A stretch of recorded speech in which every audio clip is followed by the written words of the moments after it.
streets. Rapping shot on these beats. A lazy man gon' stop, but Atlanta always gon' eat. Everybody can't do what I do, that's why I'm crushing your crew. From Chi-Town, Memphis, Tennessee, and all through the Lou. I'm so fresh and so new, got a hot album too. I came out of nowhere and I'm taking all of these suckers' juice. I keep my promo on them poles, keep that powder out my nose. I'm staying focused, man, with 1 million copies sold. Say my name. What's my name?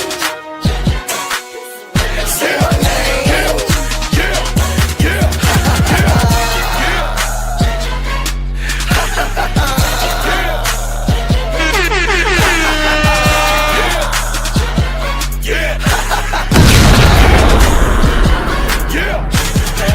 Chicago, nigga. Stayed on my green. I ain't never gonna let nobody talk me out of rolling with my team. Y'all know what King I mean. Kong It's ain't money got hungry that fiends. on me. Think they can outsmart you by selling you a dream, but I stay grinding 'cause I'm bread making homie, and they can't figure me out because they really don't know me. You got that picture straight. My mama didn't name me Toby. These suckers want slaves, but I'm shaking them like Kobe. King Kong ain't got that on me. I'm that hollow point tip, pointing at you, ready to kill. These suckers better chill, but I ask brother Will. The king is in the building, so you haters take a kneel. Tell your mama you and shit. Say my name. What's my name? Say my name. Yeah.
Welcome to the Gingerbread Man Show. This is the Crash Out Room. This is the Crash Out Room. My name is the Gingerbread Man. Come in, come in, come in. And also, please, please, please, please, please hit the like button. Subscribe if you ain't subscribed, because this shit finna get juicy tonight. This shit finna get juicy to fucking night. Was this a battle royal? Was this a situation where the Toronto Tempo Bigs was supposed to jump off the top tight rope and jump on top of Angel and having a motherfucking battle royal? Was this supposed to be going on? Yeah, goddamn it, go get your popcorn tonight. Go get your goddamn popcorn. I don't know, you got about 5, maybe a little bit less minutes to go and get your goddamn popcorn. But go get your goddamn popcorn, because this is, if any night, this is a night where you're going to have to come and watch what's going on, everybody. What's going on, everybody? Come in, come in, come in. Have you a 20 twin? Listen, man, I'm going to just say it real plain and simple. Real plain and simple. At the end of the day got to end. And it was a situation where everything that is going on right now, everything that is happening right now is definitely a bad look for the WNBA. This is a bad look for how the referees are not able to contain dissatisfaction and the temperature that when it rises to be able to step in and say, hey, calm it down, slow it down, stop fucking around. You got what I'm saying? They have failure to do that. They have failure to not be able to, stop the temperature or of the actual problem, the actual situation. And I would say this, y'all. Every single night, Angel got to fight. Every single night, if it ain't certain things that's going on her end, the other end definitely gonna let it be known that she is on attack.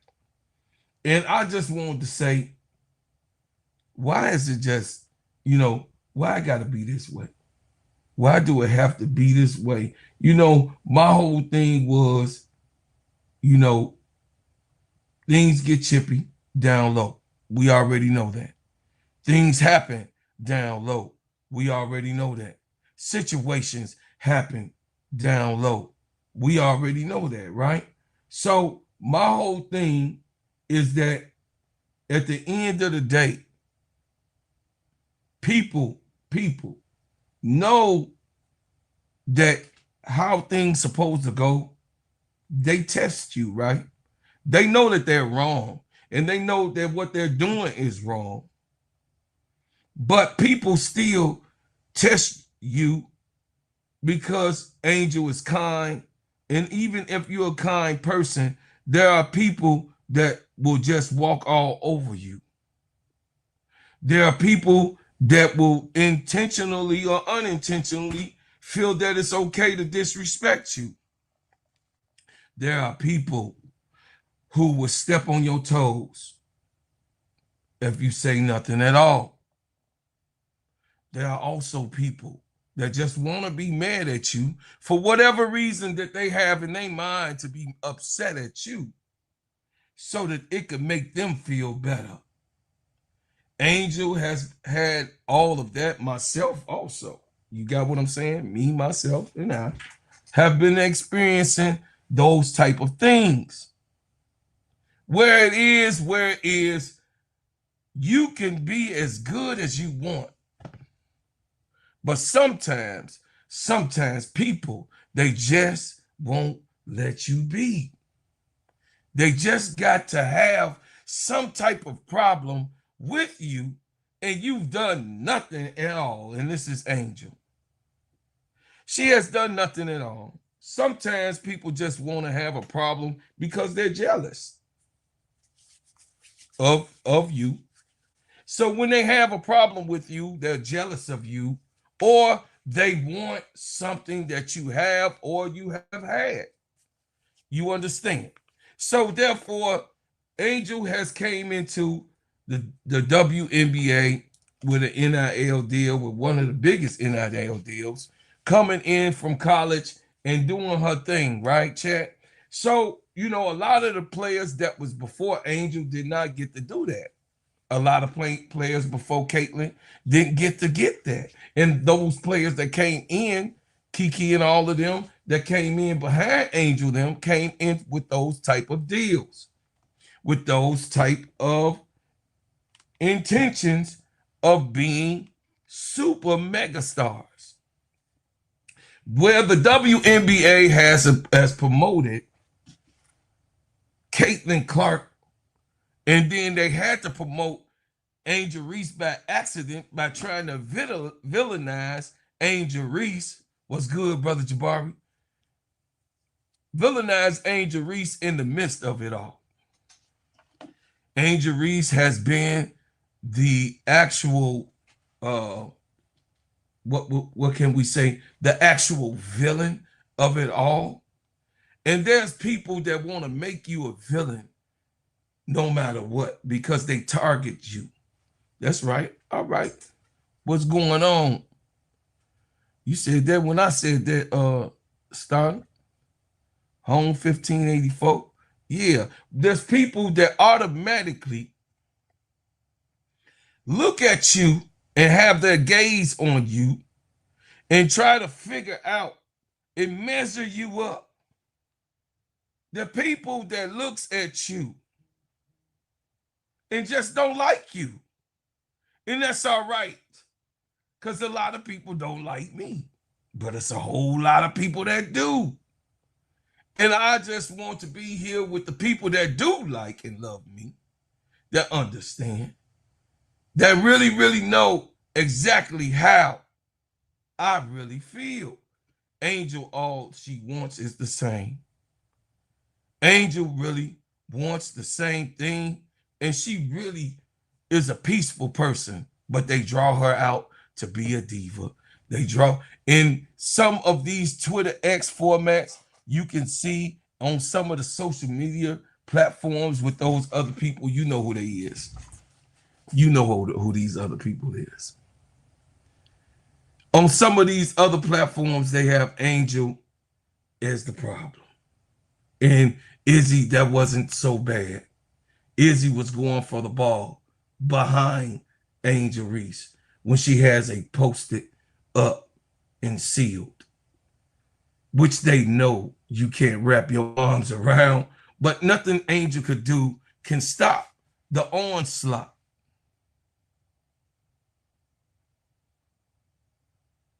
Nothing can help Angel with these people. These people, like people that's always in my lifetime, they come in like they're nice and good, but turned off of you real fast because of your light, your stardom, your gift by God, and also your talent. The gift meaning that you are a conscious person that loves. That's the biggest gift. And they, the people who find time to not like you, to find time to have a problem with you, you have done nothing at all to these people. You have not robbed their mother, their father, disrespected them at all, took their money, slapped their children, you know what I mean, stole a woman, none of that stuff. But they find time to have problems with you. Yes, that is called jealousy. When you have done nothing at all to these people and they find to have a problem with you and you try to be a non-conflictable person, they have in their minds summed up that you're not better than them, because Izzy really think that she's better than Angel. And I've had the same thing around me. And I understand the experience. Izzy Harrison really thinks that she is better. And me, being an artist and basketball, sports, we've had and been on teams. There's been people in many teams, no matter what type of team, there's people that think that they're better than you, but why are you getting this praise?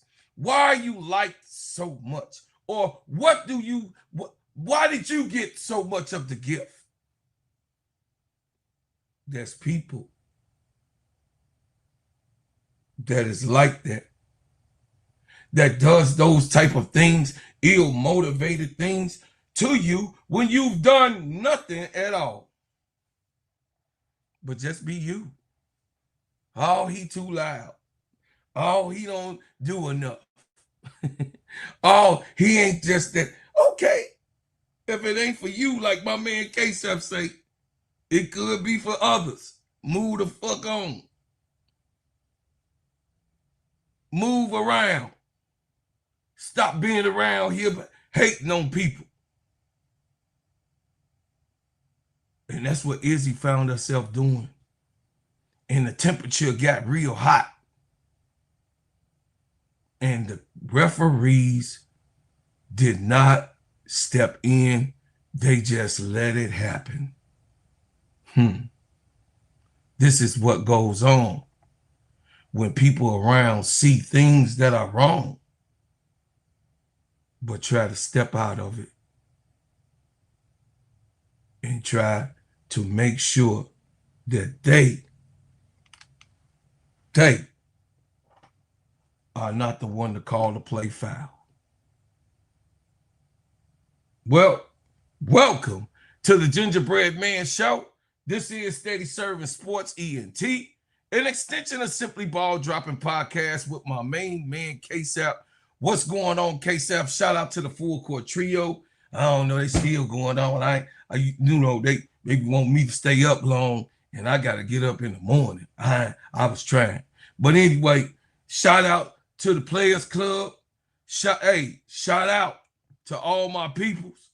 You know what I'm saying? In the building. Cut the Ish Real Talk Sports with Sister Keisha, Messy Ass, and then, of course, Court Vision with So Pretty Tony. Hey, y'all, I say this, y'all. This is a problem in the WNBA. They can't keep the main thing the main thing. And what is the main thing? The main thing is the growth of the sport. That's the main thing. But you can't grow the sport when you got motivations up underneath you to grow the sport. I want to acknowledge my chat. Sister Angie Dawkins, you in here. I see you. I started, let it home. I see you in here, Sister Victory. I see you in here. Brother Van, she wins. All my peoples. Vader, I see you up in here, Mr. 6688, my main man. I see you up in here. Who is this? Retired Richards, my man. Hey, I'm hope the one day, you know what I mean, be able to just slow it down but never retire. Ray, I see you in the building. Brad Makers in the house. Skull Brian Nation is in the house. Listen, y'all, when you come in, hit the like button and then, of course, subscribe. I would say, man, look, check this out. We knew things was not going so good with Angel in the beginning of the game, right? Just, you know what I mean? We knew that in the beginning of the game, before it got to this point, there were chippy moments that should have been checked. And some people call it hard defense, yeah. And, you know, Isabelle Harrison was looking good. You know what I mean? She was doing her game. She was playing her game. You know, Isabelle Harrison, you know, she had a knee injury. This is her second year off of that knee injury. And she was on New York last year. And then, of course, she came to the Tempo this year. So she went from the Chicago Sky, then New York, then Toronto Tempo. So this is it. I'm just telling y'all. This is it. Angel on the Chicago Sky in 2024. Angel Reese came to the Chicago Sky. Her and Camilla started in 2024. For those who don't know or don't know the history of these two, Isabelle Harrison was one of the veterans that was on the Chicago Sky that actually supposed to have started in the season. Having Angel had came off the bench a couple times, you know what I mean? Because Teaspoon was trying to see what fits, and Angel did not, you know what I mean? You know, did not wait, because the first game real quickly, hey, AL 504, real quickly, Angel was right and tentative to say, hey, I ain't coming off no damn bench. She was very, very direct. Her motor was very, very known. That she let it be known that, goddamn it, I should be a starter, and that spot is mine. And Isabelle Harrison had some type of way that she was feeling for the rest of the season that Angel Reese had taken that spot that actually predominantly supposed to have been hers. So they knew it was getting chippied in. They knew it was getting chippied in. They knew it was getting chippy, but they didn't stop. They didn't say, listen, stop this shit. So to my people, I wanted to play this clip in particular because it was something that I brought to the forefront. And some people thought I was wrong. But I could be still wrong. But it looked like the same thing to me. Y'all tell me.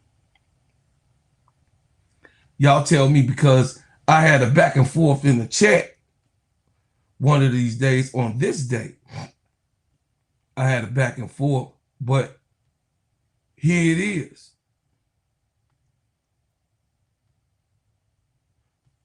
But I mean, this right here is how it got. This is why. All got knocked out. Marina Mabry didn't like it. Here once again. Ball got knocked out. Marina Mabry. So some people felt that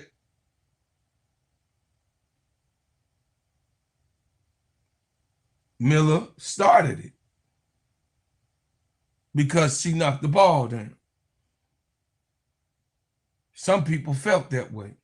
But let's see how you feel when our baby girl, because I said it was a competitive thing, is just knocking the damn ball down. But our baby girl did the same thing. Is it different? No, it's not.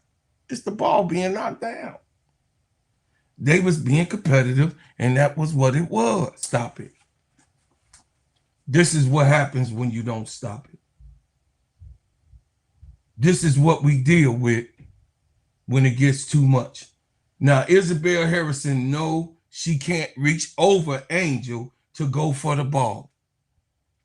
She knows this. She's a professional basketball player, right? She got grammar school reps, high school reps, college reps, and she's been a professional basketball player for some time now. So she knows that this was not a basketball play. This was not nowhere near a basketball play. This never could have been a basketball play. Wrapping around, because she had to go from the top. She didn't come from the side. Well, you are allowed to go around to try. But when you go around, most times, people that know angles, most times it's a foul on any type of way. But some people did not think that this was a foul. You have Angel leaning in to collect room. She gave her the bump. Izzy's hands go down. And she goes to show that she was just going for the ball over her back. This is not football. This is not football. This is not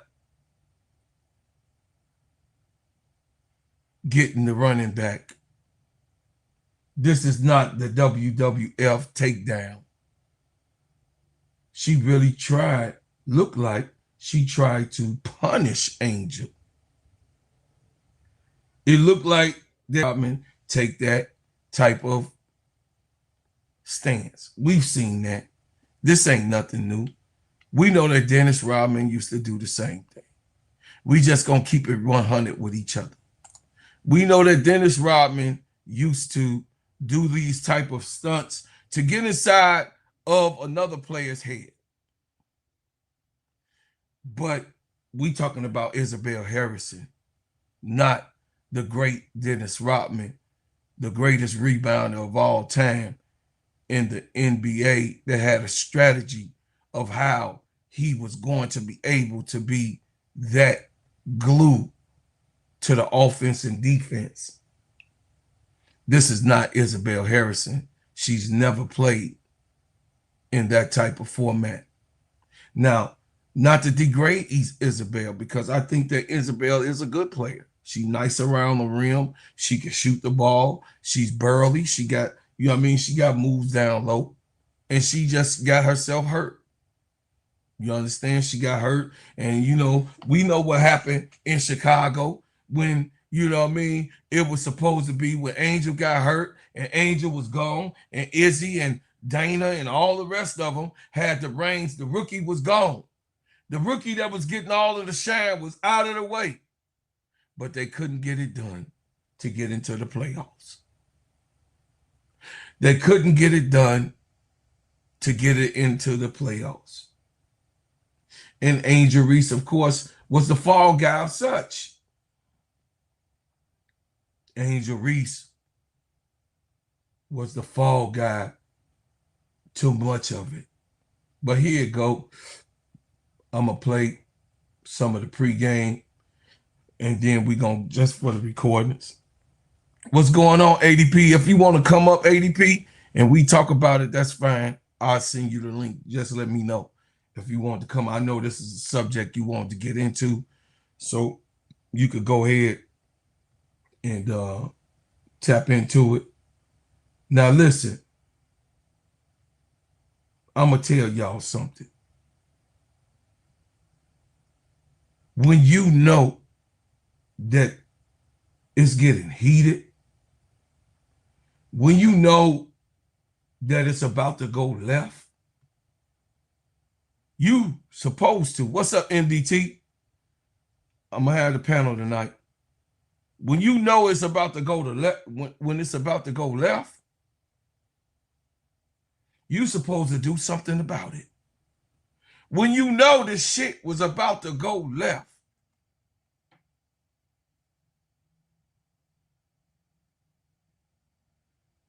this shit right here, you're going to come up, MSL. This shit right here went all the way left. Because no one in the beginning of this shit here stopped and tried to pull the goddamn temperature down. This shit here, a heated situation happening, and these girls had history. And Isabelle, for what her reason, is not like an Angel, because Angel has taken her job before. That was Isabelle's motivation. I'm going to show Teaspoon and all of y'all that go and galvanize behind this nappy-headed ass girl that she ain't the one. I'm it. Y'all know how the women get sometimes with each other, because men do the same shit. So this was the time for Isabelle Harrison to show the world, to show America, to show that she was the better player between her and Angel. Like I said, Angel did not start off good. Like I said, Angel was getting physically brutalized. This was a deeper wound than what it appears to be just basketball. We all know, those who followed the Chicago Sky and Angel's career coming into professional basketball, that Izzy Harrison had a big problem of coming off the bench.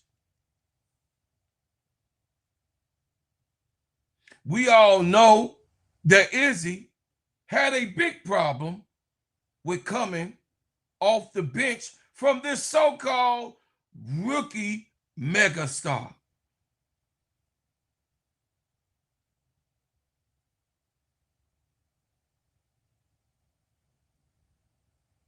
So to hold her down, Izzy knew that she had to play Angel a little bit more physical.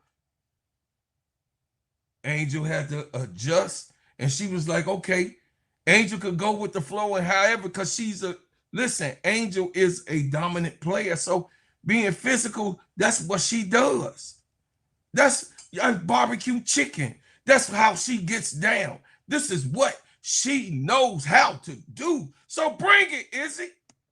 But once the ref seen, those coaches stopped this from coming, and the referees let it overboil. To Angel almost got hurt. Did you see this way that she fell, guys? You see that angle? Did you see the knee go in the back of Angel's back? Look at the knee. You see the knee? Look at Angel's head popped up. Did y'all see that? That is not a basketball play, Isabelle Harrison. Tasha, I'm on your girl's head tonight, baby niece.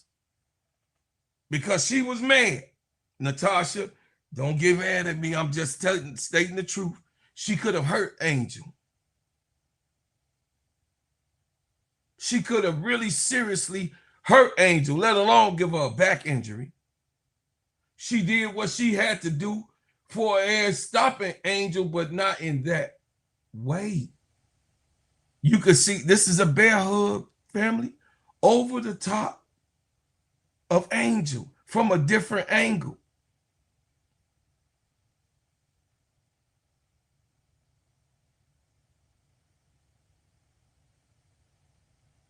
Nothing about this was good. Angel head goes back, as we can see. You see Angel head is going back. She was pulled back. And Angel knee, that's how her band got off her head. Izzy was trying to hurt the girl. Isabelle Harrison was trying to hurt this girl. A veteran, a long-time veteran. Angel was getting back under her skin and coming to fight back in the game so that she can be able to help her team win and beat this team. But she didn't want to help the team win. She wanted to get back at Angel. She didn't want to help the team win. She wanted to show Teaspoon and those who thought Angel was good that she's better. This is what people do to you. They pick on you, they mess with you, they do things to you underhandedly, slightly. See, I'm a Scorpio, so I got intuition. You know what I mean? I got a little bit of that intuition, and I could test it, I could see it. I could see you coming most times because I'm a visionary. By me being an entrepreneur, I've been able to see all types of souls. That's right, devil, Sister Bernadine. Devilish antics, evil motivation, pretending like everything's all good, but it's really not because of your slight disrespect. You didn't like Angel, and you don't think the Angel is better than you, Izzy. You didn't like Angel from her taking your spot on the Chicago Sky, and you didn't like Teaspoon for letting it happen and letting Angel take your spot. You were upset. Hey, baby sister. You were upset. Hey, Gummy. That Angel took your spot as a veteran when she came over to the Chicago Sky.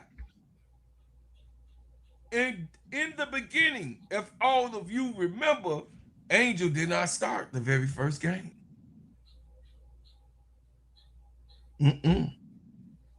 She let the veterans play. Teaspoon, out of respect of the veterans, was trying to find out the veteran play. Teaspoon, out of respect, was trying to give the veterans their time to shine. But she found out that there was a better one than the veteran that she had to play. And that was Angel Reese. So I'm gonna get to some Mesco, but I'm gonna go back to the girls' family, and then we all gonna commentate on this. Okay. Okay.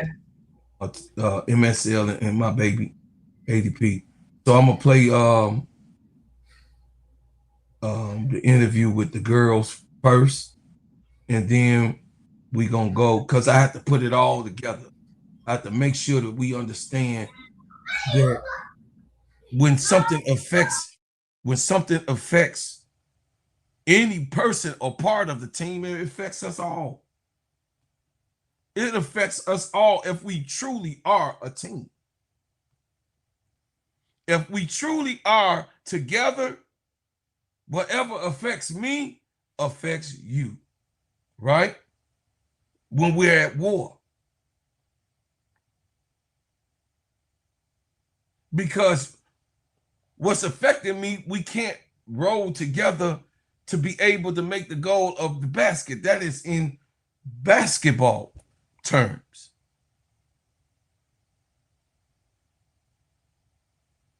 That is in basketball terms.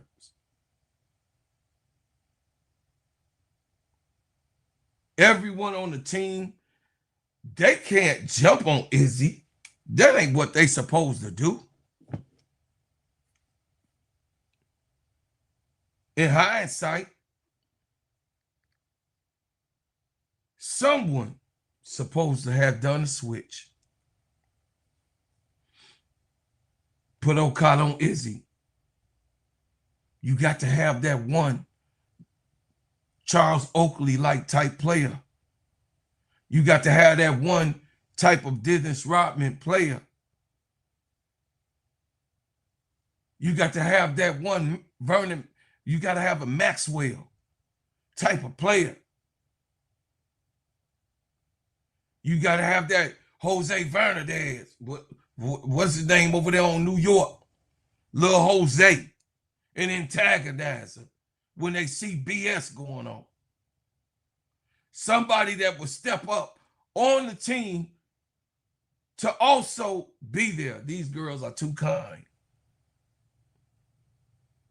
Too kind. So we're going to listen to the girls, and then we're going to take it from there. Izzy, if she was in the NBA, Izzy would have already got an elbow, a shove, and a push.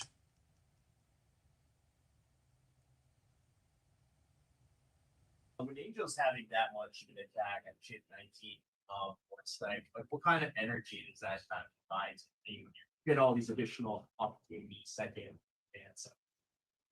It's great. I mean, Angel's a beast on the board. She does everything that we need to help us win and accomplish our goals for the game. So I think Angel did really well tonight, keeping her composure and really like battling on the boards.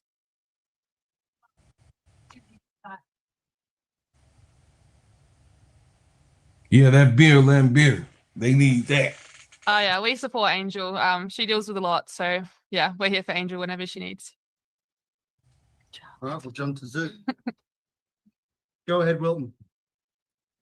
Hey, ladies, congratulations on the win. My first question is for you, Izzy. You hit an early three in the second quarter to kind of help cut into the deficit, and then you found other ways to score. How much confidence did they kind of give you after hitting that first shot?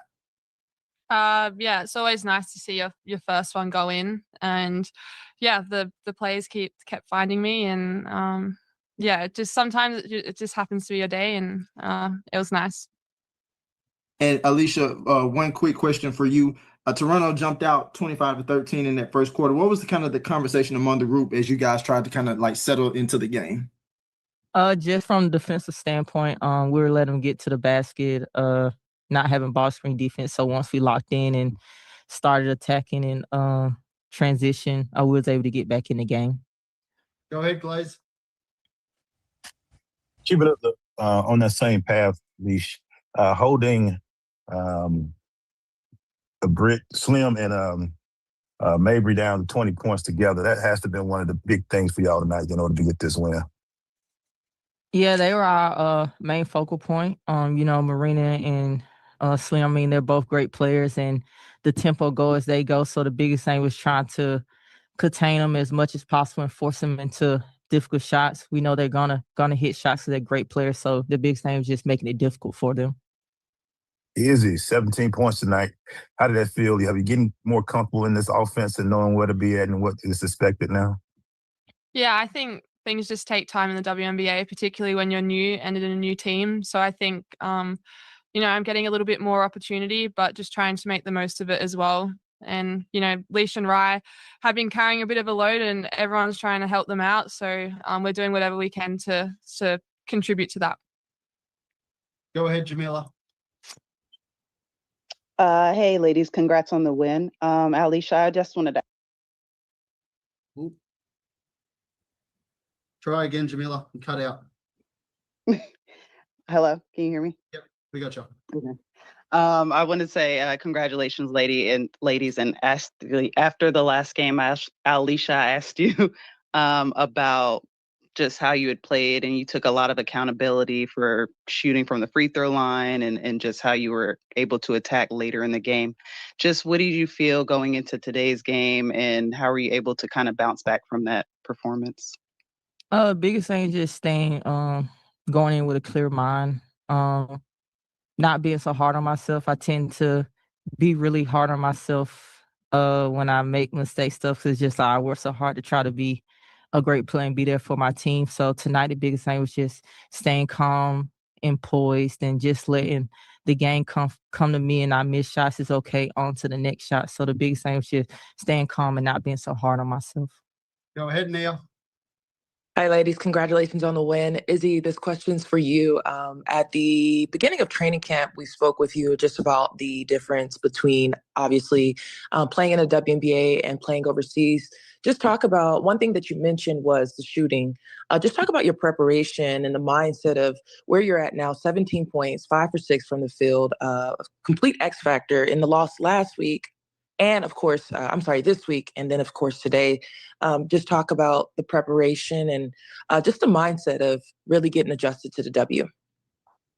Yeah, I think it's just reps, practicing, and that gives you confidence. If you see the ball go through the ring a specific amount of times during practice, it makes you feel confident during the game. And I guess what I said before, it's just taking a bit of time to adjust to the speed of the game. Like, you've got to get your shot off a bit faster. You don't have as much time. So I've just tried to be kind to myself and allow the game to come to me. Like Leash said, you can't be too hard on yourself. So yeah, tonight they fell in, and hopefully they continue to do that. They will. Go ahead, Doug. This is for Izzy. How do you build on this today, this career high performance in points? And this is going to be an odd question also. Did you get any inspiration from Australia beating Turkey last night? That was a pretty big upset. Yeah, I think, it was nice to see the Socceroos win. I think being from Australia, anytime you see an Australian team do well, we get behind them. So yeah, and what was the first part of your question? Sorry. Oh, just how do you build on this career high points performance? What's the next thing you want to work on? Just continuing to do the same thing. Like I said before, us girls coming off the bench, I'm trying to provide that X factor for the team, and not expecting myself to do that every night, but just preparing in a way that I feel like I can help the team. So try and do the same thing and not expect it to happen again. Go ahead, Ernest. Hey, congratulations, Leash. Congratulations, Izzy. Izzy, this question's for you. This team has shown an ability to bounce back after tough losses throughout the season.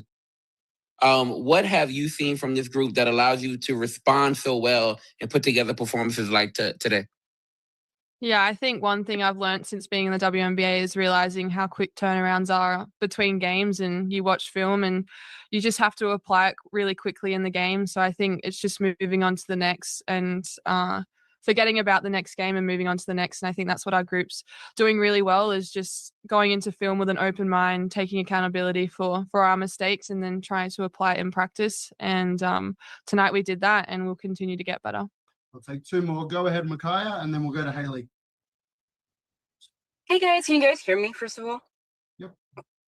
Okay, perfect. Hi guys, this is Micaiah Costa of Peachtree Hoops. Both of y'all spoke about being poised and composed on the court and letting the game come to you in order to just see the results that you are working on. What key factor do you think has played a part in reminding yourself to stay poised and collected on the court?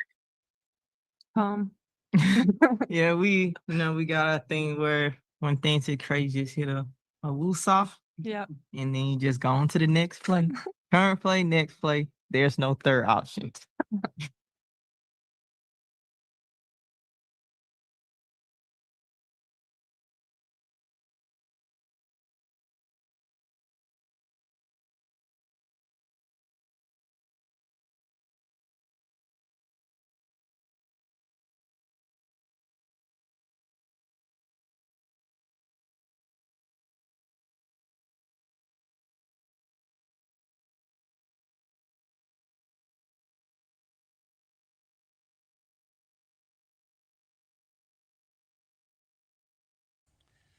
Hey, you guys, did you hear? Yeah, there's nothing but silence, bro, Claude. Yeah, Peachtree is a podcast that's down in Atlanta. That's a local podcast. But do you guys see how much love they show to the local? And they don't have a lot of subscribers either, but they give the local the love to ask questions. You don't get that here in Chicago. You are formatted and blocked out because of racism. I would say that. I ain't saying allegedly. It's the truth. Because they want their white counterparts to be able to come and convey the story. And that's why you have mostly all-right reporters and beat reporters from the Tribune, from the Sun-Times, Channel 9, WGN, those ABC, NBC, those are not people that look like me. So my whole thing is that I brought that subject up to see how the hit pieces that came along on Angel was able to be done here in Chicago, because it was not enough to be manifested on the right side of play. You got what I'm saying? Now that Angel is safely inside of Atlanta, she's well protected and actually more of a, can I say, more of a highlight and a celebrated individual than she was here in Chicago. I know we got a heckler in the building. Hey, heckler.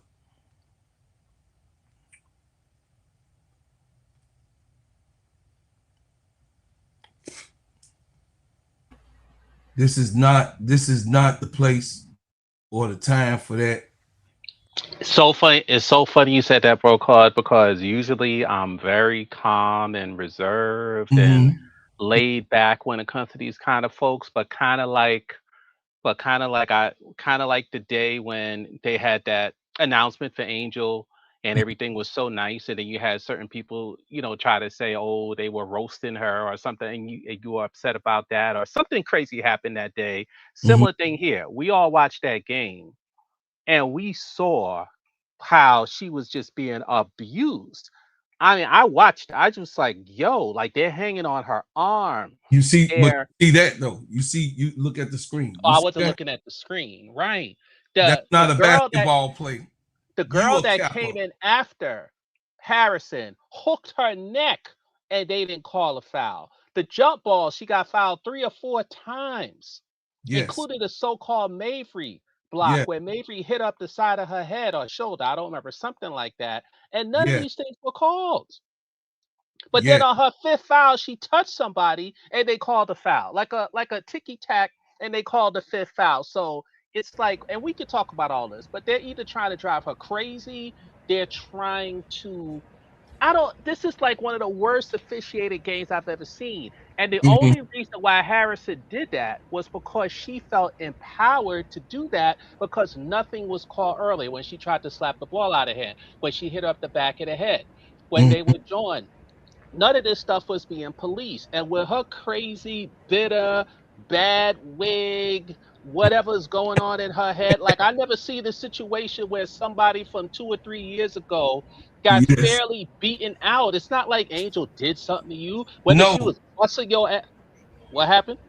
No, she didn't do anything Oh, to her. whether she was busting her ass in practice or not, she didn't do nothing to you, right? She never said nothing to you. She didn't. So 3 years later, you're still carrying a grudge while you're a backup to a backup. Satu's sister's a backup. She's not really a starter. You're a No. backup to a backup. You're a backup to Satu's sister, and you're mad at Angel, a 2-time and next and soon to be 3-time All-Star her first 3 years. You got serious mental issues.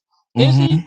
serious mental issues that you're Mhm. carrying a judge against this beautiful girl. She even hit her in the face once. So what are you trying to mess up her face too? So you got Mhm. a bad wig and you want to give her a bad face. And Izzy's a pretty girl. I'm not Pretty going to girl. take I was that just away gonna from say, her. is he fine? Yeah. So what is all this about? Mhm. But you were talking, bro, Clark. Go ahead. No, you was on point. Go ahead, ADP. Big girl. I mean, not big girl. Bro Oh, you want Claude. to call me big girl, Mhm. ADP? No, Bro Claude, miss me with that. She cute and she fine. I don't give a fat baby tail about no cute and she fine right now. Cause I'm on fire. When I say I'm pissed, I am Yeah, we are pissed not. Nobody's in a good mood tonight. because my heart was in it. I even call Izzy a bitch tonight. I usually don't call women bitches. Let me. This was planned from the start. I Oh don't know what shit. she had. That's right, bro, Claude. Stop eating my Wingstop, guys, because all these shenanigans going on. And the minute I felt the vibe up in there, I put Angel is always posting this particular scripture, Isaiah 54:17. She always posts that scripture. So before all this went down, I'm watching, I'm clocking it, I put that in that chat. Right. Next thing you know, that stuff went down. I don't care, Bro Claude, if she won a beauty pageant or whatever. The girl heart was ugly, and I'm taking her all the way to the pits of hell. Okay? So brace yourselves, guys. Because Heart this was is as the ugly as her problem. intentions, ADP. This is the problem. Lord forgive me for saying but hell in heaven, okay. But anyways, this is the problem, guys, chat and panel. This is what America wants from us. They got 2 sisters on the court. They like to see this type of stuff. She played right into that scenario when she know the crap that that black players go through being in the WNBA. They are all a threat, but this young lady right here, Angel Reese, is a dominant threat for them to go that far. She already had this set up, guys. This ain't something, we just gonna play a game. No, she had this thing set up. I'm gonna get on that floor and I'm gonna represent in this way. And where did it get her? Right out of the game. She kept doing it. She kept doing them little tic-tac shenanigans. And then she gonna back up. When the heat start coming to her, she gonna back up. Man, she better be lucky. And ADP don't fight, but she better be lucky that Angel, everybody, this is the thing too. People have to stop telling Angel for the 3rd year, you wouldn't be saying that. You be ready to buck. You know what I mean? And so for everybody to say, calm down. But no. And look, she's celebrating. Let me tell you she's something. Like, what did I do? If Ryan and them hadn't held Angel back, when we snap, it's a bully tactic, guys. This been going on for so long. A person gets tired and you snap. I've done it. You don't know. Look, you just go completely off. And that's when it comes. Only time I do that is when it comes to my kids. Me, we can go back and forth all day. But when it comes to my kids, it's automatically a problem. That look, Smeth's you come gonna in need the my ball lane, backbone. I'm destroying your lane. So the fact that she broke like this is the icing on the cake. She not only did all those shenanigans during the game, she laughs about it, get a fans dap, watched them boo Angel, and thought it was funny. So you know what that opens up, guys? That opens up. Nobody should have a filter going up against her. She opened it up. She better be ready for it. I don't want to hear no cry me river tears, people attacking you. You open that door up, baby girl, you get ready to get it. You want to be grown, you 32, and you mess with our 24, our baby goat, that all she want to do is play the game. You better be ready for this heat. The heat ain't just start. It's just started tonight, guys, and they killing her in the social media street. No, it's only gonna get worse. And the fact that you played into what America want to see, you like they want to see sisters fighting against each other. They want to see Angel getting attacked, and she played right into that plan. I think and it's happy more, about it. I think it's more about Angel, and she is a witting dupe, right? Regardless of her personal situation, right? We got to back out and look at ever since she looked like she was going to win the Rookie of the Year in her rookie year, we saw a distinct officiating where she couldn't buy a call down low, or maybe she got a foul call 1 every 3, 1 every 4 times. In this game, I don't think they called a foul when she got the ball down low, period. It wasn't until this later in the game when she started driving to the hole from the perimeter when she was getting fouls. But any offensive rebound or any play that she started down low, she was not getting the calls. And this is the craziest thing I've seen. So here we got a situation, and Bro Club, you play ball. Help me, correct me if I'm wrong. Angel is so strong that when she seals a player in front of the basket, 9 out of 10 times, that's a win, and that's a point for the offense. If the offensive player gets the ball, ADP, unless it's a clear block, normally the offensive player will get out and pin someone underneath the basket because you've already earned that position, and usually you can't get that close to the basket and hold the person long enough. But because so when you seal a person like that, normally when you turn around, unless it's clear that the shot was blocked, you normally get the call. But in Angel's case, we're so used to her not getting the call that we think it's normal to seal a person that low and to not get the call, when normally it's automatic. You get that call. But in Angel's case, it's almost like they're saying to themselves, well, goddamn, she seals people too easily. She gets offensive rebounds too easily. So if we would have called these things accurately, she'd have 35 points a game. They don't realize Angel is super fast. She's fast. She's super fast, super strong, and she can jump. And she can jump. And she's quick. Yes. She's all of those things. Now, the media don't like to talk about that, but she's super strong, especially down low, the whole position. She runs very fast. She jumps very high, particularly on rebounds, jump balls, and alley-oops. On her shot, she doesn't really jump. And she's quick. Like, you see the explosive moves she makes down low, both on offense and defense. She's a lot to handle. And lately, she's been throwing in her fake. She's been more patient. So that makes it even more hard to handle. Don't believe this crap about she's not a good offensive player. She's a great offensive player for the stage that she's in her career. Remember, she's barely a second-year player, right? She's only a second-year player and some.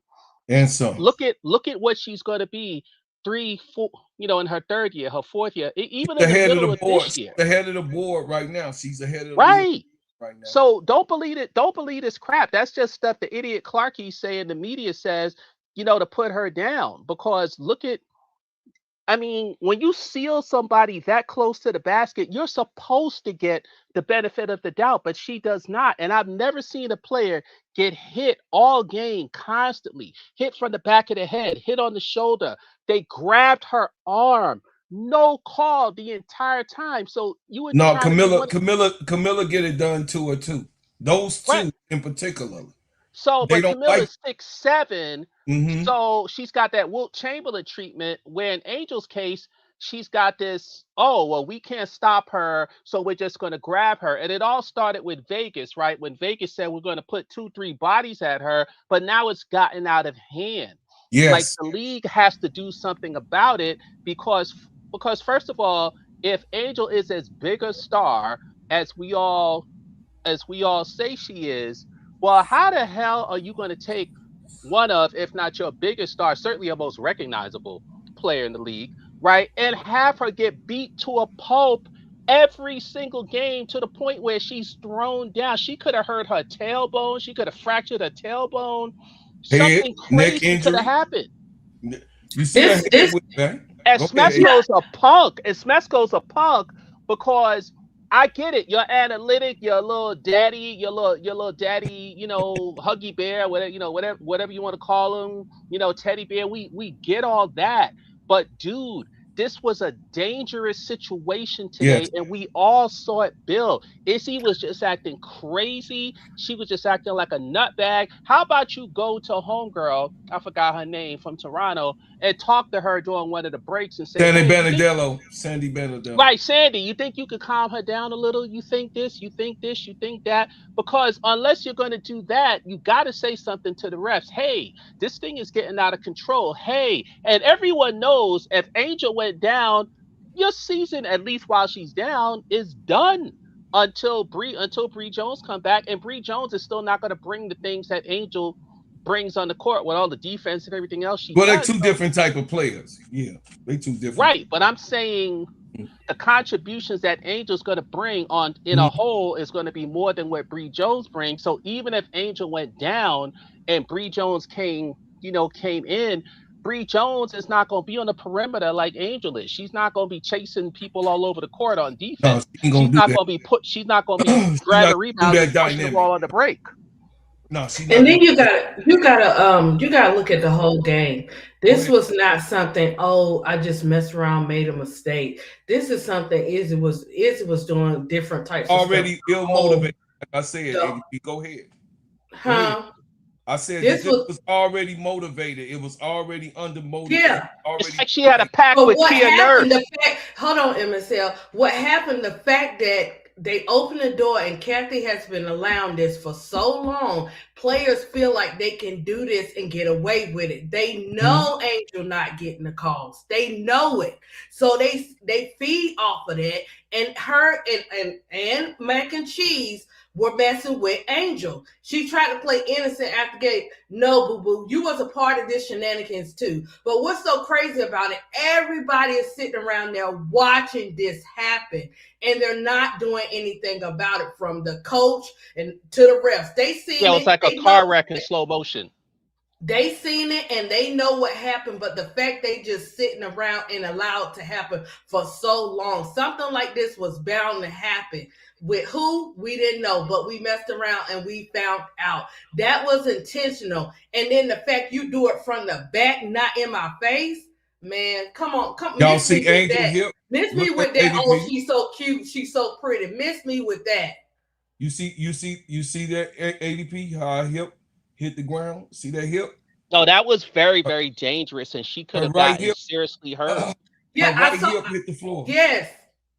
I've been watching the playback, and I saw This when is not it a happened joke. because I was watching the game, and then I saw them letting her get away. It's okay to pop off and talk your ish, but when you start doing the little stuff that she was doing in the beginning of the game, she kept doing it because the league has allowed this to happen. Sorry, guys, against Angel Reese like that, they have allowed it to happen.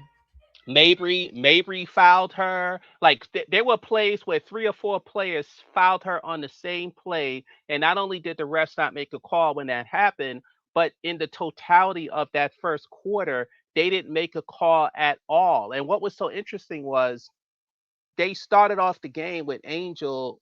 It looked like she went to the basket like 6 or 7 times in the first quarter. So they did the right thing by going to Angel, because she just had that 25 points. Should have been at least 31 points, right? Because they called back 2 and 1s. We won't get into that now, but we all know what it is. And then so it was a combination of maybe her being a bit too hyped up and missing some shots, but she definitely got fouled on all of those shots. Like I saw the fouls with my own. I In was the like, wait, she beginning. got Yeah, let right. me get I'm the like, money. wait, Let she me got get the bumped. money.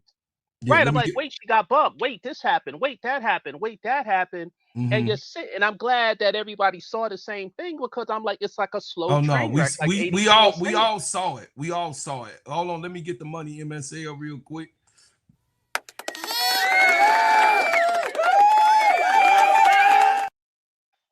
Shout out to my main man, Magic Man Hero, my guy from the beginning. Magic Man Hero has helped me along with the ones that started this channel. Helped me from the beginning. I appreciate you, Magic Man Hero, all of the donations. I appreciate you being here on the channel, brother. Walaikum salam. I appreciate you being a part of this. He said, peace and abundance, divine, blessed, almighty gingerbread man. It's time for our angel to get herself an aluminum baseball bat and play ball. What, start smacking people? Oh, that's the other component. That's the other component. You can make the argument that Izzy was trying to get Angel to do something stupid, which accomplishes what? 3 things, right? 1, you get Angel thrown out the You game. get thrown out the game, right? 2, she gets some sort of suspension, which they would love to give her. And then they could go with that narrative that they've been trying to push, and that was what the idiot troll was talking about, that they was trying to push that Angel is some sort of bully or some sort of bad person. You know, what Clark is, they've been trying to push off on Angel. And if she and obviously Angel knows this, even though her teammates had to hold her back. Pay her active life. Had to hold her back because obviously once you do something like that, it's hard to take that back. People are going to come after you because, the peanut gallery is just there to come after you. And I think Izzy, besides whatever hate that she had, I think she felt if she could get Angel thrown out the game, then she did her job, kind of like what we see in the NBA or what we see in football when you just have someone there to just antagonize you to get you to do something stupid to get you out. And it didn't work because luckily for Angel, her teammates held her back. And I think when people thought she was crying, whether she really was, or she was just or whether she was just so angry, she was trying to hold back. No, she was mad trying to hold back her tears. She was upset. I mean, blatantly upset. Right, But she had a right to be, because I don't think I've ever seen a player beat up that much in the first quarter of a game. It was just crazy. And something has to be done. We have to speak out. Celebrities have to speak out. News people got to speak out. The people who cover the team got to speak out. And the idiot, dumbass coach. And normally I don't talk about Smesco like this. Tiffy Cole would love it, but the idiot, idiot, me and Tiffy told you. Tiffy out there somewhere. That idiot, dumbass coach needs to speak out too. Because now you're going into Indiana. You're playing elbows Boston, kneecaps Boston, and you she's think already banged up. With her little Manny, CC loving behind. Right, like and we got and then they look, guys. What it all boils down to, as Black women in general, and in this league, we already deal with the racism. They already deal with the online abuse. Those are real problems. Was that control? You know what I mean? This game got really physical. Go ahead. The sexism, and then they have this campaign, no space for hate. Miss me with that crap because it has not applied. Here, by the way. Put it out there. It's easier said than done. So this is the constant things that the Black players deal with being in this W. Black women in general deal with this on a day-to-day basis. So they're seeing that this is what I'm saying, bro, Clyde. This is what they want to happen. They feed off of division. They love division. They love when we come against each other. But the fact is that you sit up there and you come into a game, you already got this thing set up for some reason, whatever or how you feel, knowing that this particular young lady has not had a break from this. She's getting on the new team. She's vibing. You know what I'm saying? You already know she coming to play you. And then you have it set up like this. She started from the game, MSL Bro Clock. She started from the beginning of the game. And she would have kept doing it all through the game until she pulled that stunt and got kicked out. Right, This because was she had definitely, no I don't care what regulation. nobody said. This was definitely intentional. And Is such an idiot that she is the stereotype of everything that's wrong with WNBA women, right? Because they Wait, try let to me make get set the plot on that real quick. So just Sure. let me intervene. They already know that this type of thing exists. They already know. To some part, Charles Barkley was right. Clock it, bro. To some part, Jason Whitlock was right. But let me say this though, bro, Claude. I know, real quick. The stars, the big stars, love Angel. So let's be clear. Yeah, It's but the ones that are barely surviving. Like MSL, let Bro Clock, let me tell you. Bro Clock in the beginning it's started people like talking about Izzy that have a problem. I'm telling you, Bro Clock, when he started his channel, he was talking about the history and all this kind of stuff. And some people didn't get to what he was saying. Yeah, Go ahead, Go ahead, bro. It's deeper than this, brother. I've been covering this since my channel. Yeah, it's deeper. ADP and all the ones that's in the chat, brother. I ain't just get on this subject about Angel. And they've been coming at him, MSL. Y'all have no idea what the big dogs, the big bros got go life through. threats. I got big life threats in my comments. Some of y'all that know, you know, I got life threats. Her active life will tell you, hey, baby girl, I see you in the building. I'm glad you here, sweetie pie. I had to check on my girl. Listen, no, her active life. Tiffy Kosip should be coming up. I don't know, her device ain't connected. But the thing is, the thing is this. Let me get deep with you guys. They have been jealous of Angel since he left Maryland. They was okay. They was okay with her being on Maryland because Maryland they had a good team on Maryland. Don't get me wrong. But they had a good team. You know what I mean? But it wasn't it wasn't what Angel wanted for herself, because she knew that it was a risk to go into her senior year and not get a title. So what she did was she made the best decision for her. But it was actually a diversion because she was supposed to be at South Carolina. She just went to LSU because she liked it, not because she thought she won a title. She made the best decision for her, MSL. Bottom line, she made the best decision. Her and Angel Sr. made the best decision for Angel, and it turned out that to be the best decision she ever made. It was the right decision. Hey, Tiffy Cole, I don't know what happened. You got to come back up some type of way. I don't know. You weren't able to convert to come up, so try it again. So the thing is that when she hit LSU, right away, they was like talking about Angel in a transferee type of way. They was talking about Angel. If you remember in the beginning of the season at LSU, they wasn't really sure what Angel was about and how her role would be with Kim Mulkey. But it only took 2 games. It took 2 practices. It took, well, I'm talking about 2 games for the people to know. Practices is for private people. That's behind the door. Because Kim Mulkey said after the second practice, she stopped playing her practice so she wouldn't get hurt because she busted up everybody's ass on the entire team. So she was absolutely. Like, I'm talking about us as a public. The first game, Angel had a decent game. I'm talking about the second game. If you remember, the second game she played in the 2023 season, that was crazy. You got what I'm saying? It was nuts. I mean, 2022, 2023 season, the first game she played in 2022, that was like, oh my goodness, who is this girl and what's she all about? So a lot of people didn't follow Angel until she won the championship. I already was following Angel, but I wasn't high on Angel. Respectfully, I wasn't high on Angel. I was high on Baby Page. You know what I mean? I was high on, you know what I mean, Aaliyah Boston at the time. You know what I mean? Because y'all know I'm a Gamecocker. So, you know, I know the South Carolina players.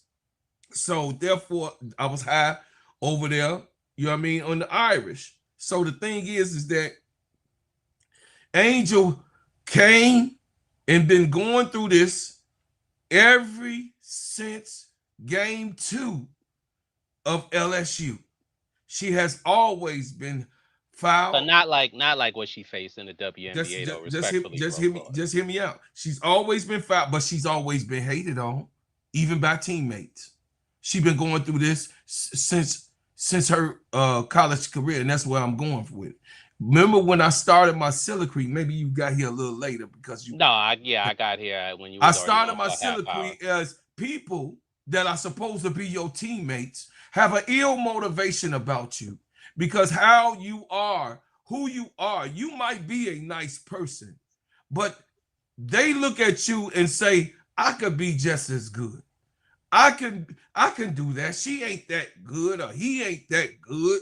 You know, why are the people gravitating towards him? And I put myself in it because I understand it as an artist, as a person, you know what I mean? As actually right now on YouTube, I understand, you know what I mean? When someone has a problem. But that also comes with the territory, particularly with female, especially with female. No, that ain't just, no, I ain't gonna blame it on them. That shit happened to Mike. They was trying to hurt Mike and they got to it in his first year. You got what I'm saying? So they did not want Mike to do what he did in the playoffs against Boston. Did you hear Larry Bird? Did you hear Isaiah Thomas? Did you hear them? They was like, no, we finna put him on his ass.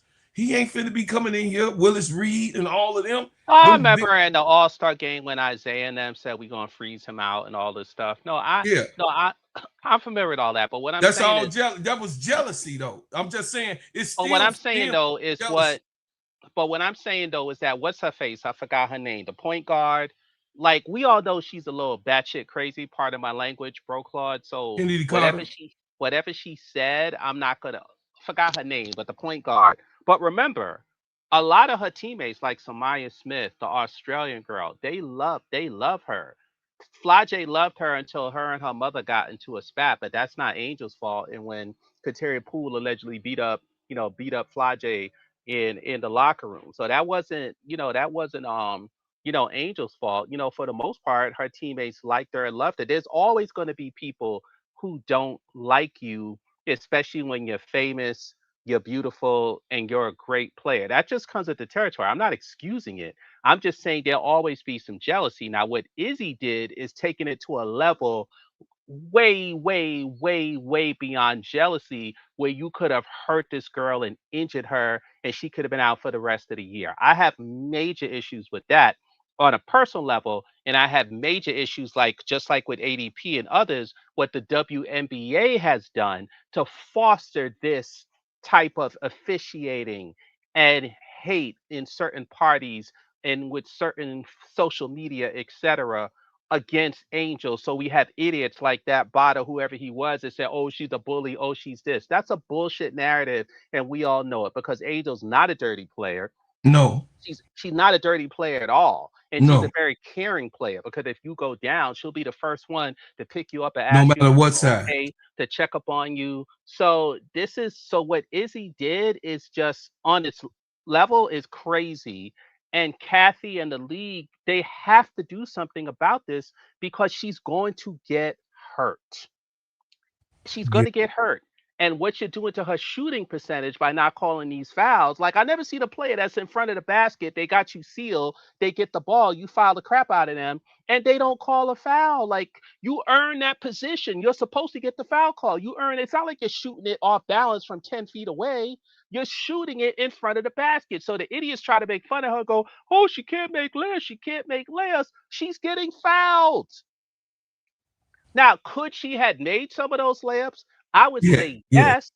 I would say yes, but the problem is you don't know if or when the foul is going to come. You know what I mean? you can take. Was that controlled? You know what I mean? This game got really. My bad. The No, it's thing all right. I was trying to show where Angel was holding back her tears. You see, she was about Yeah, to. and if those are real tears, the way I take it is that she's saying to herself, I'm getting beat up the entire game. If I breathe on someone, they call a foul against me. I can't get a foul call down low, and then this trick is almost trying to kill me on the court. So she's probably saying everything is coming against me, and she had to compose herself because her career just flashed in front of her, or her season just flashed in front of her, because she's like, was it ever going to escalate to this? No, she knew that she was coming. No, she that's that cry before you like get ready to go off type of cry. That ain't you know what I'm saying. No, she was crying because she was mad. She was upset. Yeah, she was pissed. She was pissed, upset. and she was gonna.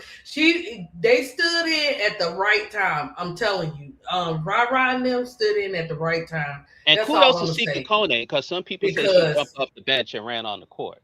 Yeah, she did. Yeah, because that thought process, MSL guys, that thought process when stuff like that happen, you're not thinking. You going for her. You know what I'm saying? It's like you flash out for a minute. You know what I'm saying? After all that, you just flash out, because that right there, that will make you put some hands, throw some blows. That would. Yeah. But because you know what I'm saying, she got the right people around her, and she, you know, she's always trying to be the better person, guys. Like, just imagine that no matter what you're going through, everybody expecting you to suck it up and move on and play the game. Yeah, look at her. And sooner or later, you will crash out, because you have all that built emotion inside of you. And she was going to crash out.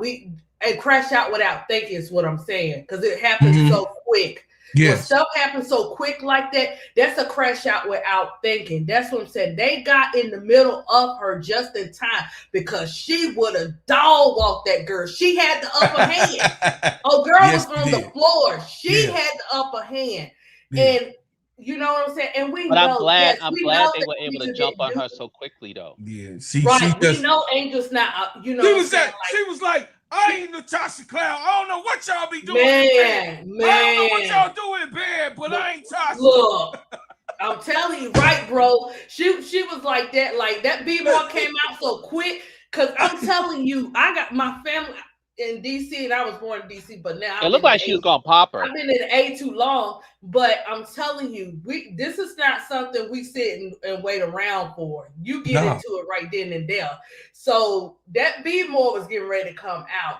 Miss me with that. Oh, she shouldn't, or she couldn't help it. Sometimes when you snap, because you've been hit with this type of stuff, this bullying and abuse. Say what you want to say, league. This ain't a legend. You've been allowing this to happen because we've been watching it happen. That is a type of abuse to this young lady who only wants to get in here and play her game. You got at fault for this. You sit around at your family dinners, your family cookouts with your own children. Would you want your own children to have to go through something like this on a regular basis every time she plays the game? Yes. And the reason why the coach. Hold on a second. Tiffy Cole is here. Tiffy Cole ain't got a chance to speak. Go ahead, Tiffy. Hey y'all. Hey. Once again, we No, tried I to mean tell that him. enthusiastically. I'm just saying, hey, Tiffy. Yeah, we tried to warn him, Tiffy. Right, Trudy. Right. Try to. I'm telling y'all, I know you're on a different topic, so I won't go too much on Semesco right now, but it all plays into one comment on his reaction though. No, I mean it I don't have energy for Semesco today because I'm keeping all my smoke for Izzy Harrison's bum ass. I'm keeping my smoke for her and Natasha Cloud too. Both of them bums together, bums in tandem. What does she dump? Like, what's her issue? Her issue is that she's a loser. Anyway, let me not get apparently. I know she's on the Chicago Sky, but she can't even start. She can't even start over here trying to talk. Begging. Like, she just looks so like desperate. Well, that's what I'm saying, and desperation is the key here. Carl Semesco needs to get desperate, right? You gotta walk into those press conferences and you have to say absolutely not, right? If he doesn't change it, he is gonna risk having Angel Reese injured, and all that energy that they put towards bringing her to Atlanta is going to be wasted because he wants to sit there and think about how many licks to get to the middle of a Tootsie Pop instead of doing his damn job as a coach and protecting his players, right? When it comes to Izzy and all these other people, when you have a coach that's not going to call out the fouls and is going to be saying, oh, we can't control it, Yes, you can. then it allows the refs to continue to turn a blind eye. And on top of it, it allows other coaches to not hold their players accountable. There's no reason that Sandy Brondello didn't call Izzy Harrison and say, hey, cut the crap.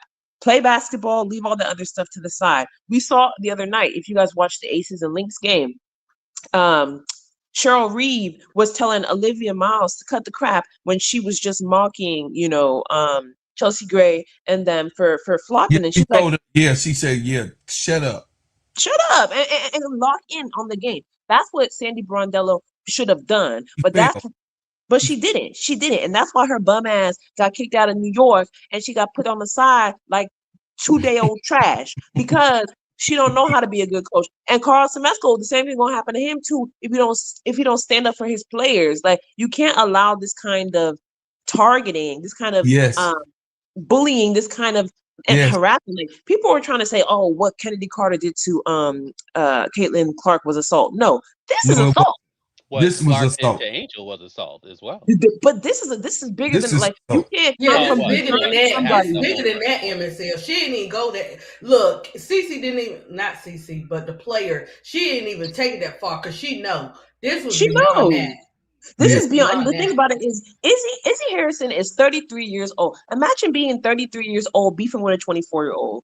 Babe, get your life together, babe. Like, I'm very confused. She's over here begging for sponsorships. She can't even get a free McDonald's meal, and Angel Reese is on the McDonald's bag. That's the problem. And she's a backup to the other Sabali sister, not Satu. You're a backup to her sister, and you just happen not to play. But you play today and you treat her like this, knowing your bum ass gonna be back on the bench when Satu's sister comes back. Well, she a little bit past Satu's sister because Leia is a champion. Satu not. So I'll just Leia is proving herself, and she. It's the other Sabli though, bro. Club. Yeah, come on. It's always gonna be the other Sabli because that's like saying Jordan Canada got a championship. I'm just saying. Criticize her. No, look. I'm just saying that. I'm just saying that. Satu you like her sister, bro? Is that what it is? I do. No, you like a lot of people. I'm not surprised. I like Satu now. I like Leia. I like both the siblings. So, I mean Sabli. I like both of the Sablis. So the thing is that because let me tell y'all something. The ill motivation, once again, to the new people that's coming in the chat. Please hit the like button. Please subscribe. Please, if you would like to give to the channel, give to the channel. And also, if you would like to join the channel and become a bread maker. This is the hottest podcast on YouTube with great topics, talent, and you get to do your say over here in the Crash Out Room. This is the Crash Out Room epic night. I got my favorite people up here, ADP, MSL, and Tifico. Listen, we gonna drop them ballistics with you. That's why I have these in particular ones up here. I'm just telling y'all, listen, at the end of the day, there is nowhere that this is professional basketball. There is nowhere in NBA, WNBA, we've seen, this is not the first takedown. We've seen Barkley, we've seen Shaq, we've seen Dennis Rodman, we've seen Bill Laimbeer, we've seen those ones, that tried to take Kobe out, literally. We've seen those players try to hurt Dwayne Wade. Doesn't mean it feels good when it happens to you. We've seen them actually do this, right? But the difference between the NBA and the WNBA, one, you're going to get kicked out the game. Two, you're going to get fined that your pockets are going to hurt. 3, this will never, ever happen again because you're going to get suspended for games. Bro Clock, and let me tell you this, they already on thread saying when Toronto Dude is sick in the head. He's sick in the head because you're sitting there like Bro you Clock, see Tiffany her said walk, drop the link again. She needs you to drop the link again. like ADP, you see her hit the ground like a fallen tree with timber. And if I'm him, I would have been freaked out. But he seemed like the type that once he realized she wasn't hurt, he was like, okay, that's okay. No! Because Yeah, she he should have said something. He she should have could have said been hurt. something. You know how to code talk. He should have said something. He should have said something. Let me get the money. Let me get the money, y'all. Let me get the money. Thank you so much. BJ Beagles 9119. Thank you for being here. And also subscribe.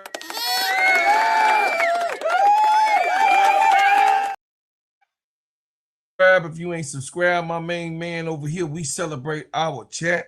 It says, I lost all respect for Coach Semesco today. Post game, he didn't have Angel back. Why he didn't crash out on the refs and NW and say, I pay my fine, BJ, because he don't have the backbone of Cheryl Reeves. He don't have the backbone of Becky Hammond. He don't have the backbone of Teaspoons, of Teresa Witherspoon. He don't have that type of backbone to do that. And all I've been saying, you guys. No, he just a Tyler Marsh with better players. I just didn't I say that in game 2? But you told me to calm down, MSL. Well, even a blind squirrel gets his nut, don't he? Hey. I'm just playing. I'm just saying, brother.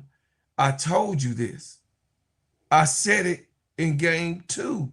I didn't like his temperament. Oh yeah, you did. You did. I remember that. You did. I say I'm cool with all of this, and then that's when Tiffany Cole backed me up and says, "No, he's suspect." So he's not going. He's another damn Tyler Marsh, like you said, MSL with better players, and he's not gonna stand up and say directly that the W and the referees were absolutely disrespectful to my star, and you. But I got the secret. But I got the secret sauce. But I got the secret sauce for Angel's protection. Go ahead. And let's hope the league doesn't come against her on this. Go From ahead. what I understand, and the people in the chat would know, you may know, Bro Carter, you may know ADP, supposedly, allegedly, that she gets all league honors, either on defense or offense, then she doesn't have to be cored. And if she's not cored, then she can. Oh, she gonna get it. She gonna get it. That she can walk from this team and go anywhere she wants. Because if you remember, one of the arguments that we had about her going to Atlanta, we were like, well, if she doesn't like it after 2 years, she can still go to Dallas or wherever she wanted to go, and she don't like these 2 years. So they better understand, and Brokar did talk about this, I remember, they got to understand, if they don't take care of her and look out for her, and she gets all NBA honors, guess what? She can walk. And if I was her, I would walk if they're not protecting me, looking out for me, because guess what? You're going to mess up my stats, and you may mess up me. Fuck y'all, Atlanta. That's right. Go ahead. June 22nd, guys. That's when they play again, just so you know, in the A. Go ahead, Tiffany. I feel like, and that's what irritates me about Izzy Harrison, because, she is really a pretty girl, but those girls who, they can never just work on what they got, right? They're always looking at somebody and they're like, oh, I want that, envy, jealousy, instead of working hard and instead of befriending Angel and trying to get into some of those rooms. I remember back in Chicago, when Angel would bring her teammates up to the stage and she met Megan Thee Stallion and all this stuff, right? And Megan Thee Stallion is real life friends with Angel. She did not have to bring those people, right? And so instead of nurturing that friendship, Izzy decided in her head that she was better than Angel. Yes. And like, I are you said it. I did not say it, Tiffy. Yeah, and we've been saying this for like years. When we said this, Years. people were like, How you gonna be better when you're not? It's just seniority. Outside of seniority, you're not. I'm trying to tell you, MSL. She's She delusional. was She's supposed to delulu. Your be. favorite word. She delulu. She was supposed to be the starter. Listen, James Wade left. Jeff P had just got hired. So a couple weeks before they started preseason, Jeff Pagliosha was hired. Teaspoon was in the lead of things. ADP know this too. Teaspoon was the head of all of the certain parts of the operation. That's because Nadia Rollinson. They hadn't hired a GM yet. They put Nadia Rollinson had put Teaspoon in a shared position of a GM with Jeff Pagliosha at the time. So then when the team started, Angel didn't start the first game, guys. She didn't. So when after the first and second game, Teaspoon was like, oh no, we need her up in here because she gonna one thing translating. She got all of those boards. And she's actually nothing to play with down in the post. Yes, she missed layups in the first games. And Bro Clot, the thing with Teaspoon too, guys, if you remember, she gave those players plenty of chances to play. The starters. She didn't want it to be said that she was favoring. She made sure that she gave Izzy an opportunity. She made sure she gave Dana an opportunity. She made sure Dana started at point guard. She made sure that Diamond DeShields got her opportunity to start. That was the starting five. Dana, but guess what? But today, Camilla, Angel, and Cece are better than them. To this day. This was the starting five. Dana, Marina Mabry, Diamond DeShields, Izzy, Harrison, and E. Will. All of those was the first. All bums. They was the starting five. All bums. Of Chicago. Well, that's what she had to work with. You got what I'm saying? So that was the starting five for Teaspoon in the beginning. But even when she let T. Carmelo was saying that Izzy had injury, even after Izzy's injury, T. Carmelo, remember, she let Izzy go out there and Izzy was not, she was acting up out there, remember? So she did after injury she still gave her a fair chance. She gave her a fair chance. Yes, Izzy was coming off an injury and she was on minute restrictions. Izzy is the Lulu. Let's just call it for what it is. She feels like because she was coming off of minute restrictions and an injury, she felt like Angel was in her way, which she was, but inadvertently in her way to become this starting power forward. It sounds like there's a term called loser's lament. I'm sure we're all familiar with it. Yes. And this is one of the things that people like to say holds certain people down, right? Black folks like to talk about it when Black folks discuss certain things pertaining to us, but it obviously it deals with other people as well. So here you have a situation where someone is clearly better, regardless of who, what, when, why, and how. Someone's clearly better, and instead of just tipping your cap, or as Tiffy or other people said, mentoring this person, helping this person, you hold a level of bitterness against them. Not only because they're better than you, but because they're more famous, they got a lot of money, everyone in the town all of this loves going them, on, everything that you didn't get, everything. Right, and you're probably sitting there saying, "How does this chick, who's a rookie, has all this, and the league ain't even pushing her and behind her? She's got all this on her own. Out of the mud, damn league." Right? She got her own celebrity friends. She got everybody knows everybody. So I get that. But like Tiffy said, why not just try to be a part of it? Why not? Yeah, be a hanger on. Just don't be a hanger on hater, right? Be a hanger on. Hey, you got ill motivations while you're watching me shine. I've had that all but she can't even do that. Like, you can't even be a hanger on. Take the crumbs until there are no more crumbs, and then when you see a lady, you go, hey girl. She can't even do that. Like you See, hating on her bitterly. Like Drake that's said some it. crazy-ish. Drake said it. He said, you know, they're smiling in her face the whole time they're trying to take her place. Like Amy Oh, man. Harrison. The backstabbers. Yeah, the OJs. But listen, guys, and I see people in the chat. Listen, saying she should have went to other teams. At the end of the day, it doesn't matter what team Angel Reese going to. It We Yeah, don't doesn't because know matter. Izzy these. wasn't on her team. We don't know these coaches' intent. Just because they ride or die for certain other players, that does not mean they're gonna do it for Angel too. We see it. Because We've seen it. listen, So it doesn't matter where she goes. But Yeah. Angel Reese is a but threat to the W. but come can I on, bring back some levity? Because I already know where Tiffy Co is going.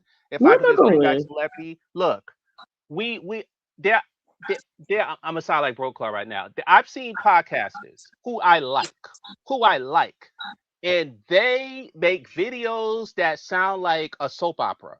And you would think that everybody on the team hates Angel and all that. I don't get into all of that Right. because as people in the chat said, what one, she wouldn't be there. Two, you do see that relationship with Leash and with Ryan and Yes. even with Nas I now and some of always the shoot other that players. down. So right, so I Yes. can't get into all that. A team Yes. is never going to be perfect. You're going to argue. No. You're gonna fuss on the court. You're trying to work Yes. things out. That's just part of the natural process. As far as Yes. Smesco, I just criticize him, but I'll say this in his behalf. Smesco takes me as the type that always sees the long game. If you listen to him talk, he always talks about the long game. He talks about implementing stuff for Angel, the team, and different things while everybody say, well, we want this now, we want this now. He's saying, oh, well, and now you can see them starting to roll stuff out for Angel that Mhm. a lot of people thought they should have saw 2-3 weeks ago, but that's just how he is. So in the context of this, I just see him looking at it like, yeah, these things happen, but in the big scheme of things, he's probably thinking this will level itself out. Maybe it will, maybe it won't. But I agree with Tiffy. He should, and I agree with Bro Claude. MSL, he said should have that. handled He this, told but she us could get that. hurt.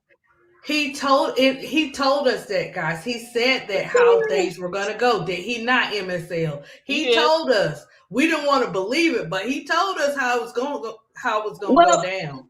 I think He that's did. fair. But that's as far as the Wait, team and the offense. But as far as protecting your player, Yeah, Anika needs No, to that's say that's something. you supposed to do that off the bat. It's two different things. It's not even about that. It's like he has a loser mentality, period. I don't care if he turns into Houdini and he makes it such that they're winning every single game. When you put your players in a scenario that she's on the floor within the first 3 minutes of the game and you're there with your hands in your pocket, you're not a winning coach. You are a pawn. You are a sub. You are a loser. You cannot say a coach leads the team. That you cannot come forward into battle, and every single night it's a battle against the refs and against the other teams. And these other coaches are literally seeing, Carl Smesco has no idea how to use Angel. And now that he's figuring out how to use her offensively, he doesn't know how to protect her. Because again, if Angel had the same amount of free throws as another player who only shoots threes does, she would be a 20 plus a night solid player in her seat. But and other coaches, and you notice the reason that player can get all those free throws is because game after game after game, Stephanie White was there in the rest faces. Stephanie White was there talking to the rest. Stephanie White was there getting fined in the press conferences so that she can set up her player for success. Becky Hammond has done the same. Cheryl Reeve has done the same. And all these coaches have made it to the semifinals, if not the finals. Carl Smesco is always going to be a first round exit coach unless he learns how to step up for your player. You don't start becoming a championship level coach when it's game 44 and you're entering into the finals. The way they're officiating her now in the regular season is only going to get worse in the playoffs. And he doesn't understand that. Well, Yeah, I'll because say it's not this. all Let about me let analytics. you It's about let you emotion. understand this, you guys. You know, Michael Cooper is probably one of the coolest people and was one of the smoothest Lakers of all time. Michael Cooper barely got into scraps. Yes, he was a great defensive mogul. He was an agent of chaos, of stripping the ball and taking the ball and being in spaces and shooting the gaps. Michael Cooper was smooth, though. He was a very smooth. But when he came to the LA Sparks, he did not the whole season. If you guys go back and look in the ones that they do have recorded, soon as Candace Parker came and the bullshit started, because MSL, this ain't the first time. Now I will agree with Candace. She was picked on too. She was bullied on. She was also beat up. She was picked on. I don't give a damn about what your personal feelings is. When she came to the league as a rookie, they were jumping on her because she was that good. And the coach she had, Michael Cooper, seen it going on and stopped it right away, addressing the W, addressing the referees. This ain't the first player that we done seen get beat up on. Angel ain't gonna be the last player. But no. What the difference is that this is now. That was then. This is now. Then you were building. Then you were trying to become. Then you so-called didn't have the budgeting to be able to protect Candace when Candace came in. Then, by the way, for those information, Candace Parker, even though she's a fucking hater, she still was the rookie of the year and MVP of the finals and a champion.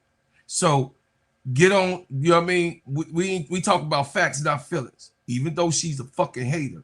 But the thing is that she was beat up, guys. Let me get the money. Let me get the money. And they have not fixed this problem, my panel. They haven't fixed this. So we're going to get into what Semesco got to say, and then we're going to get back on subject after what he said.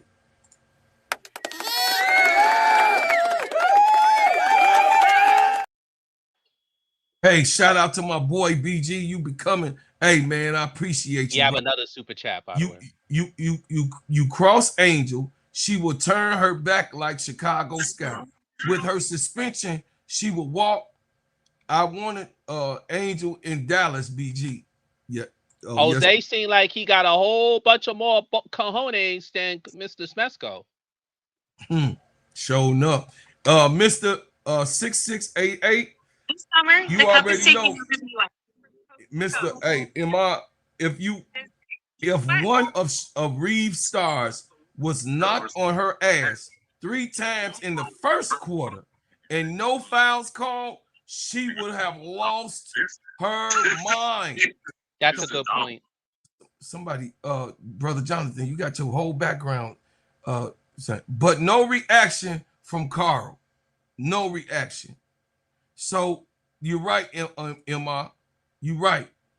There's a situation where this is like out of control. I'm gonna go to my last 2 people, then we're gonna hear some Masco. Brother Jonathan, go ahead and shoot. Go ahead, Brother Jonathan. Okay, so first thing I want Izzy Harrison is I don't know if I can say it. Am I allowed to say the B word? Or Izzy Harrison's a bitch. Don't say it. Oh, I'm sorry about that. Don't call the sisters no bitches, man. We don't do that over here. We don't do it. But he doesn't mean it. He's saying only for this moment. That's I know, but I don't. MSL, we ain't doing that. We ain't doing that. Nah, but one thing we're not gonna do is not act like these girls are, these women are bitter. And this ain't the first one. The witch. She's a witch. Go ahead.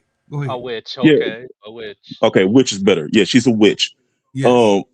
This ain't the first time. I'm not surprised either, because I have watched videos where men was discussing how older women are bitter. They feel threatened by the younger women and how they're being the most attractive and being the most looked at and are the biggest trenders. And the older women can't stand that. So the fact that Izzy is still pissed off about Angel taking her spot in her rookie season in Chicago, which me and you talk. I remember that 2 years ago, Jonathan, on KSAP channel. Go ahead. Like you holding that grudge when Teaspoon was the one that allowed Angel to start when you was hurt. You can't blame Angel for that for her taking your spot. If anything, you can't even blame Teaspoon. You need to blame your little injury. Because if it wasn't for that, you probably if you would have stayed healthy, then probably you would have had your starting spot. But let's be honest, when Izzy came off the bench, all I saw was mostly turnaround jumpers and, go in the basket. And that was it. I didn't see nothing else from Izzy. She didn't play down the stretch. She got bullied in the paint. She sucked that defense. She pretty much convinced Teaspoon that she wasn't a starter. So if anyone were to blame that Izzy needs to hurt, it's Izzy. And for all these other people who's condoning, who laughing, saying Angel deserved it or she was a bully herself, man, they can go straight to the pits where Satan is at, because we're not gonna keep having all this heartless taking all this, have all this evil. I can't believe Angel has brought the evil all these people like that, bro. It don't make sense. I don't see the point of hating her when she's suffering enough, getting beat down every game, having Mabry slapping her arms every time she's trying to go for a layup, or Tammy hugging all up on her. And to add insult to injury, Izzy attempting to snap her, to put a serious injury on her body with that little takedown. And I'm gonna tell you right now, Izzy is lucky that everyone is on Angel's radar, because if Angel was just a regular player, Angel would have stayed on top of her and start whooping her behind. Like, she needs to be lucky that everybody came over there to separate her and Angel, because she was saved that game. Oh, she was. And she was even more safe now that they ejected her. She needs to be thankful for being ejected. Angel about to waylay on her. Miss D, go ahead. Go ahead, Miss D. Where's Miss D? Oh, hey, can you hear me? Yeah, we can hear you. Oh, I'm sorry. Yeah, we can hear you now. Everybody. Now, I was gonna say you're gonna be mad at Bro Call, but it's the Sky residue. I'm gonna say it like this, and the reason why I say that because it's Jeff's fault. Yes, I think she's very immature. She needs to grow up instead of being bitter, sort of kind of towards her. You're 32 years old. You've been in the league for 9 years.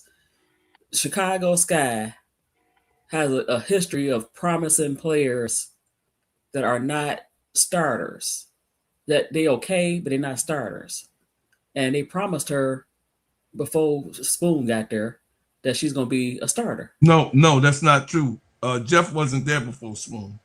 So who promised her as a starter? Because I know it wasn't Spoon. Yes, it was Spoon. She was letting all of her veterans have their chance. But she never was a star like that. So, but anyway, neither was Dana Evans. None of them. And I don't get that. I understand what, yeah, but so she got in her head, okay, I'm a starter, but when Angel came in and schooled you, you couldn't handle that. It's just it's not you're not very mature. And that was like how many years ago now? Almost 2 years ago now. Going on 3. No, almost 3. Going on 3. So you have to okay, it's one thing to want to score on Angel, but you took it all the way. She was just going crazy. Yeah, she looked nuts. And you're right. And then you laugh and go into the locker room. And it just she looked like an evil witch. Right. And then if you notice, Miss D, Angel is starting to do that when I think this is a tactic that she's using, because if you notice in the last past games, Angel is starting to come in and do like that, and then she starts to heat up, and I think that's a tactic she uses to not get as many fouls because she know they're gonna call the fouls on her. If she really wanted to get at her, she could have been did that. But I think that's what Angel is doing, guys, to avoid getting those fouls in the beginning. Because remember, she couldn't catch no break in that first quarter. They were giving them out like hotcakes. No. Giving them out. I know. She's like, what I do? I was you know one what's so play. weird though? You know what's so weird? She wasn't getting any calls down low, either when they passed the ball on the or on the offensive rebound. She got none. However, when she started driving to the basket, she was picking up cheapy fouls. So is this that idiot rule which rewards the perimeter players but not the players down low, because she didn't get any calls down low? Absolutely. So still, But like, then when she drives to the basket, that's when she gets all her calls. Like, it's like the crepe. So I can get slapped to death down low and not get a call, but I could drive, and then all her teammates, if they just got touched driving to the basket, they call the foul. So Well, let me say this. Let me say this. So Can I say something before? So I understand a rematch between Atlanta and Toronto tempo, and I will be at that game on June 22nd. So I'll be watching closely. Yeah, I'm going to be watching closely at State Farm Arena to see if Izzy and her teammates are going to pull that same stunt on Angel again and see. I doubt they're going to do that. Well, you know what? It was mostly Izzy and Mabry. Mabry was like, so what? You know that she got this foul. Something happened. She's basically so. Because I won't hesitate to jump. I won't hesitate to jump over the stands and run to that court to save Angel. Right, but don't do that. Don't they're gonna don't do that. But she got a bodyguard. She got a bodyguard. The fans really gonna get on her. I mean, in Atlanta. But I wanted to say that. Okay, that was like almost 3 years ago. You and Mabry and Dana. That's sad. Y'all supposed to be the veterans. And for you to act like that's kind of okay, fine. I guess you want to prove that you belong. Look, you're not on Angel's level. You are a WNBA player. You deserve to be in the league. I mean, you did enough. It's not like you a bum, but at the same time, you're not on her level. And she's a journeywoman, right? It's okay because she hasn't been a starter her whole career. Exactly, but it's disgusting. Like I said, you're 32 years old. You've been in the league 9 years. And you know, jealousy is a nasty thing. A hell of a drug, right? It's nasty. And then you had Natasha Cloud egging it on, and now we see they meant for each other. Natasha Cloud I don't know what's going on with her, but I just hope that next game, because Angel will whip your butt, that you kind of control yourself and look at what you did. What Natasha Cloud do? You know, basically going at it with the fans. She desperate. She still want Izzy back. No, right. I mean, Natasha Cloud said on Threads, you know, that she likes the energy that Izzy was giving. Right. And then when the fans were like, you know, you're effed up, blah, blah, blah, she was like, y'all, she was trying to backtrack and say, like, y'all can't come at me sideways and then get mad when we respond. And then she said, oh, I have you guys triggered. And it's like, first of all, you 35. You 35. You got about 3 braids in the head, Miss Girl. You need to worry on growing the rest of your hair instead of being in this business. She need to worry about coming off the bed. 35 and 32. And Angel show more maturity. That's crazy. How do a 24-year-old? But we do know Tasha Cloud like Angel though, for real. Yeah, she like Angel. I'm just saying, but she's not. They both of them is not mature. Yeah. No, they both immature. But you know, Natasha Cloud is always gonna shade Angel when it comes to Izzy, and I'm like, girl, Izzy dating you. Oh yeah, that's her girlfriend. Yeah, that's her girlfriend today. You know, it might not be tomorrow. So they up and down on her. But the coach, if that was Cheryl Reeve, you see how Cheryl get down. You see her almost take off her clothes and her belt. Well, don't take off your clothes, Cheryl. Listen, she do. I know. Let me get this money. Let me get the money. Okay.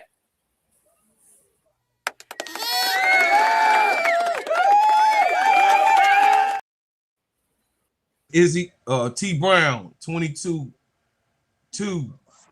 Thank you for the $5 super chat. It says Izzy got drafted in 2015, but she was injured, so she didn't play until 2016. She's been in the league 11 years, but has missed 3 years with injury. Yes, she's kind of injury prone, but the ACL was the last. You sure his name ain't T Harrison? Yeah. Stop it. Oh, don't say it. Don't say it. Stop it. Don't say it. So you thought the same thing, Miss D. You know you thought the same thing. Let me say this. Izzy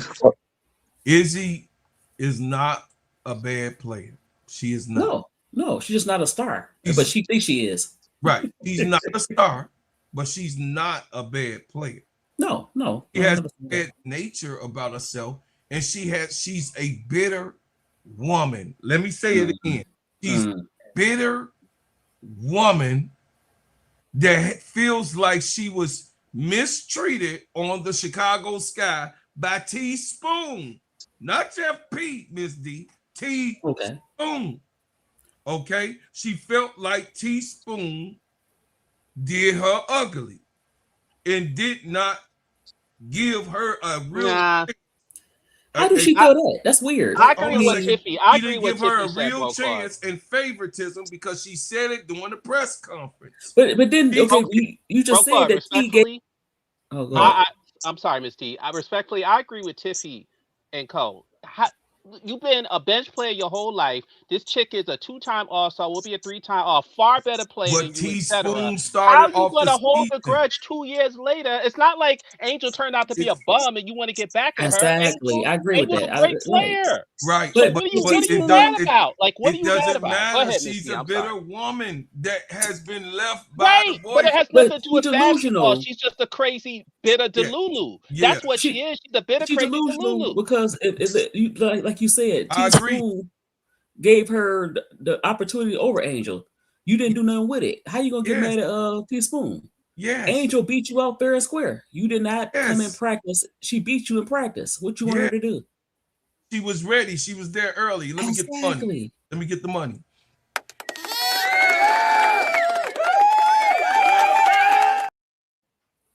Welcome in, Jane Green. Welcome in. This is the show that's for you. Hit the like button. My name, Bro Claude. This is the Gingerbread Man. If you've been here, please subscribe and be a part of this chat because you get celebrated here. Let's hear from Semesco, guys, because we in the 2-hour mark, so we almost, you know what I mean? We gotta move forward real quick. I want to get my point across. So Semesco, guys, he gives his statement, and let's all listen.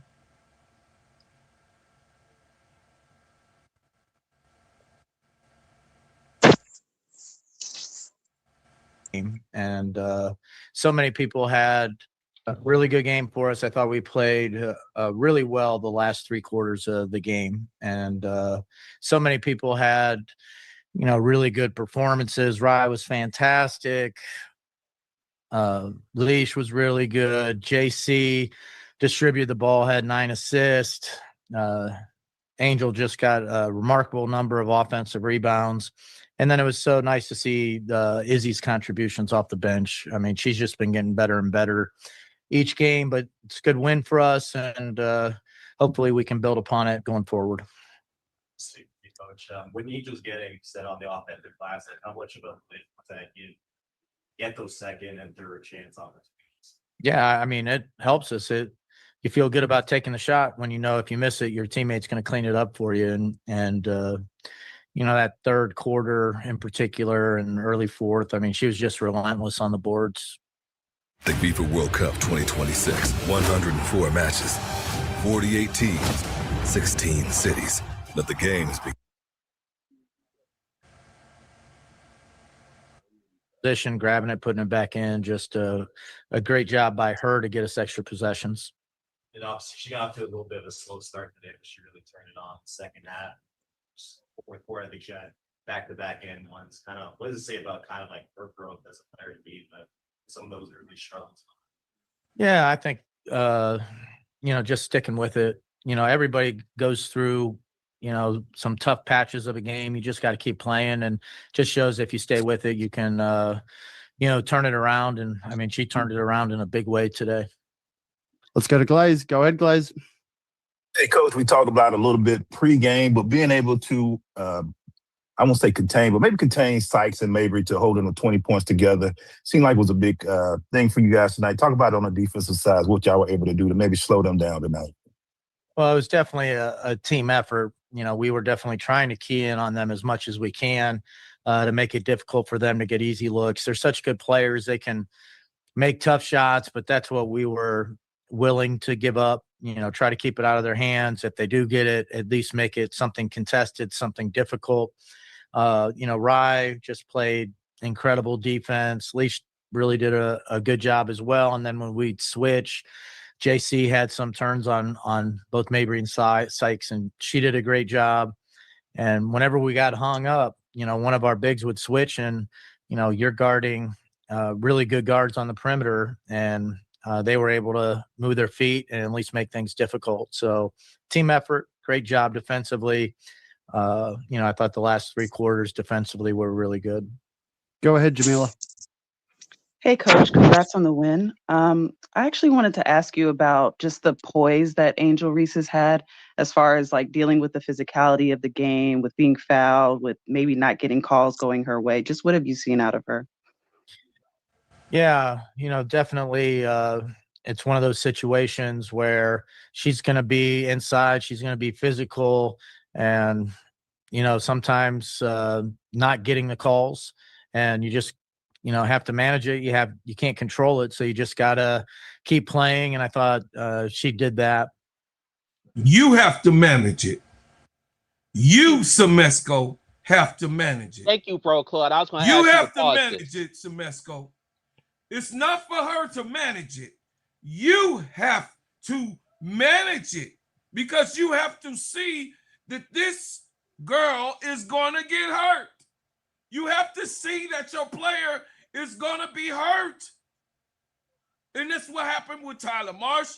Tonight, then I think that's unfortunately, I'm going to say it, Teaspoon too.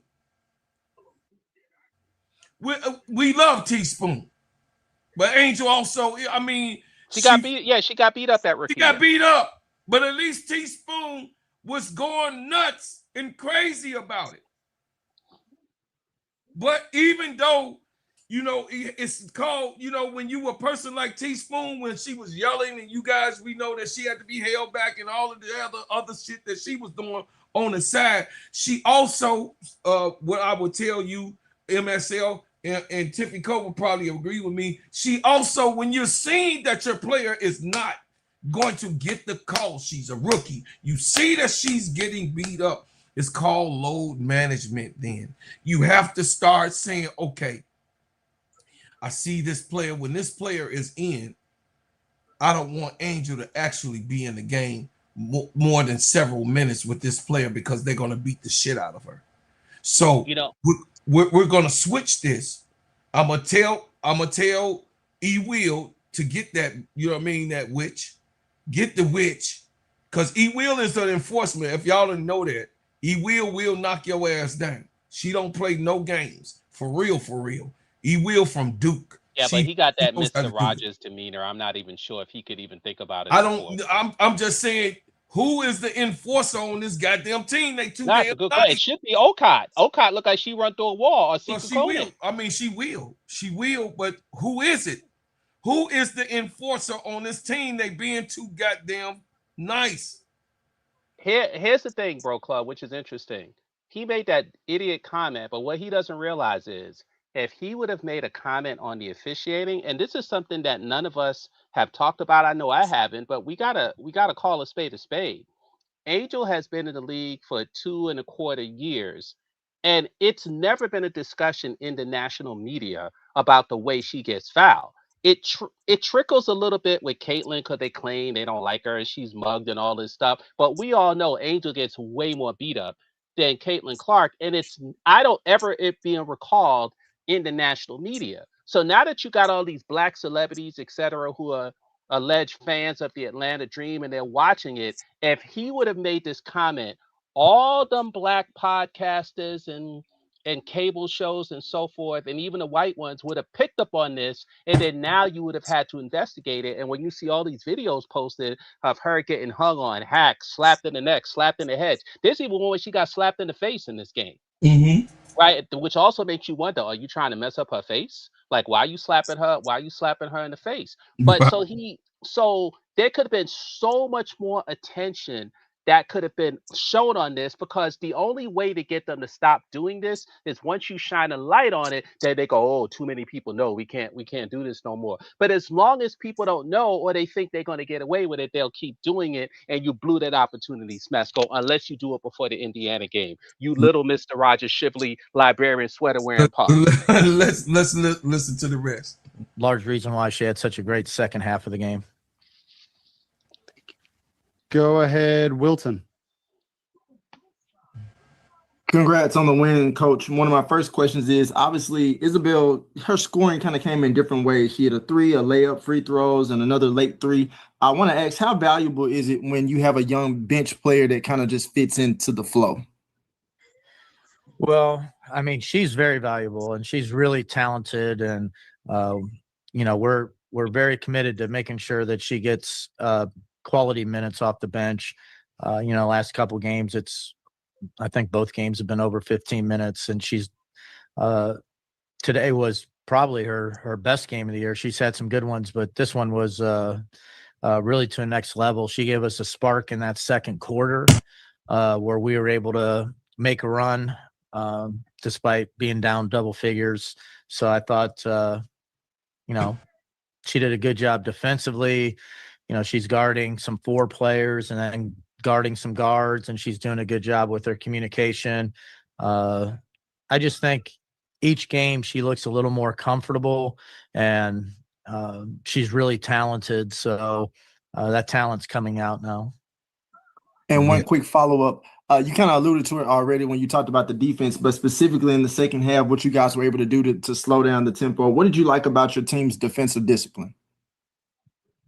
Well, I thought that everybody was committed to the same things. So we were communicating to make sure that we were not giving up any advantages. In the first quarter, we had some miscommunications, and it ended up being layups and open threes. And I like how they pulled together. They started communicating all these situations, and now it was much more difficult for them to get open shots. And, they're a really good team with some really good scorers. You're going to have to communicate and utilize switching some if you're going to limit some of their good looks. And, I was just glad to see the players took it upon themselves to make the adjustment and play a great last 3 quarters today. Let's go to Haley. Hey, Coach. This season we've talked a lot about, you guys bouncing back in the second half or even just in the fourth quarter. But today we saw the team bounce back with a 34-point second quarter. Can you just speak to the defensive ability as well as what you saw from the team? Make your browser fast. Make your browser.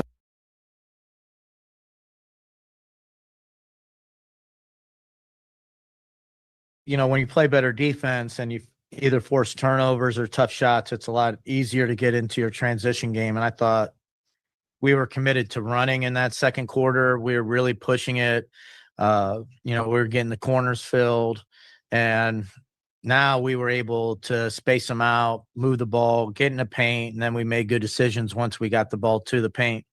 But that's how we want to play every game. We just, started off a little slow before we really decided to really start pushing it and pushing the tempo. And I do think it started with, our defense making plays and forcing tougher shots. That just got everybody fired up to get the ball down to the other end and see how quickly we could create good shots. Let's go to Ernest. Ernest, go ahead. Hey, Coach, congratulations on the win. Throughout the course of the season, we've been hearing a lot about controlling emotions, things of that nature. And Alicia Gray talked about today that the team takes a woosah moment between plays to reset or stay composed. Is that something that you've emphasized as a coaching staff, or is that the mindset the players have developed on their own? Well, I mean, they have to do it. I mean, we have talked about managing emotions better, and I think that is key in this league. I mean, there's going to be calls that go against you don't like. There's going to be runs by the other team. There's going to be, you're going to be playing against great crowds and great environments like they had here, and you're going to have to manage your emotions and get on to, the next play. And so it's something that we emphasize, but, particularly Leash is really kind of taken to it. And, I know she feels like it's helped her just to take a deep breath in some of these moments and regroup. And, she's having another outstanding year for us and really even better than last year. Let's finish up with Micaiah. Micaiah.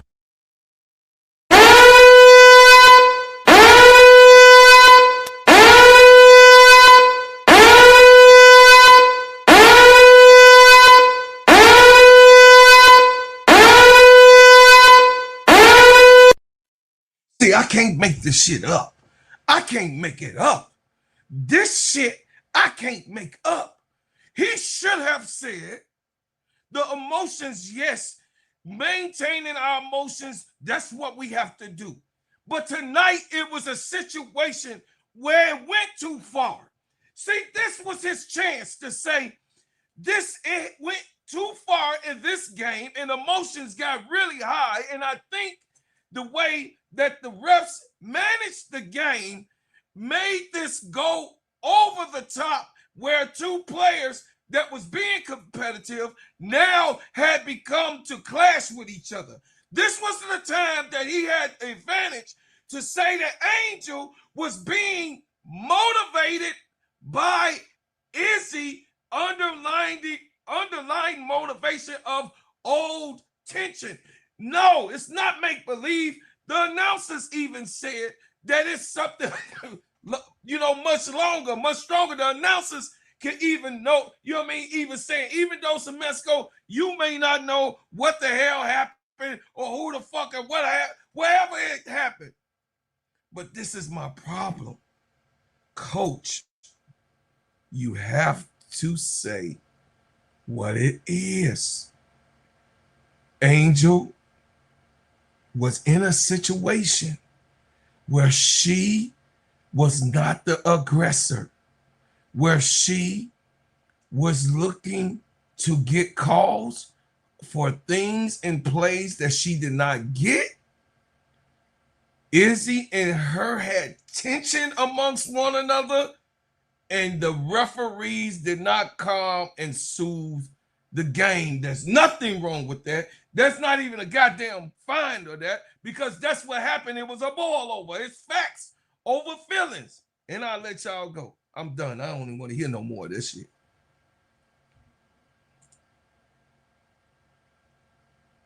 You know what? You know what, guys? It's Go very ahead, sad. ADP. Go ahead. It's getting to the point where if you're gonna be an Angel Reese fan, you're gonna have some tough skin, because all these shenanigans and everything that Angel go through, we have to continue to support her, like on our podcast or whatever. But it's like we gotta completely fight for her, and it shouldn't be like that. You shouldn't have to, fight every single game for a player. But if you're gonna be an Angel Reese fan, you got to be ready and prepared. And does he not forget that he's going into the Lions Den on Thursday against Indiana with elbows Boston herself? He No, doesn't he don't. care though. You don't care. He doesn't care. The only thing, if you listen to Carl talk, which I hate listening to him talk, but if you do listen to him talk, he only gives a crap about the guards, right? The stuff that he says, like, oh, we made better decisions with the ball when it went into the paint. Is he actually okay?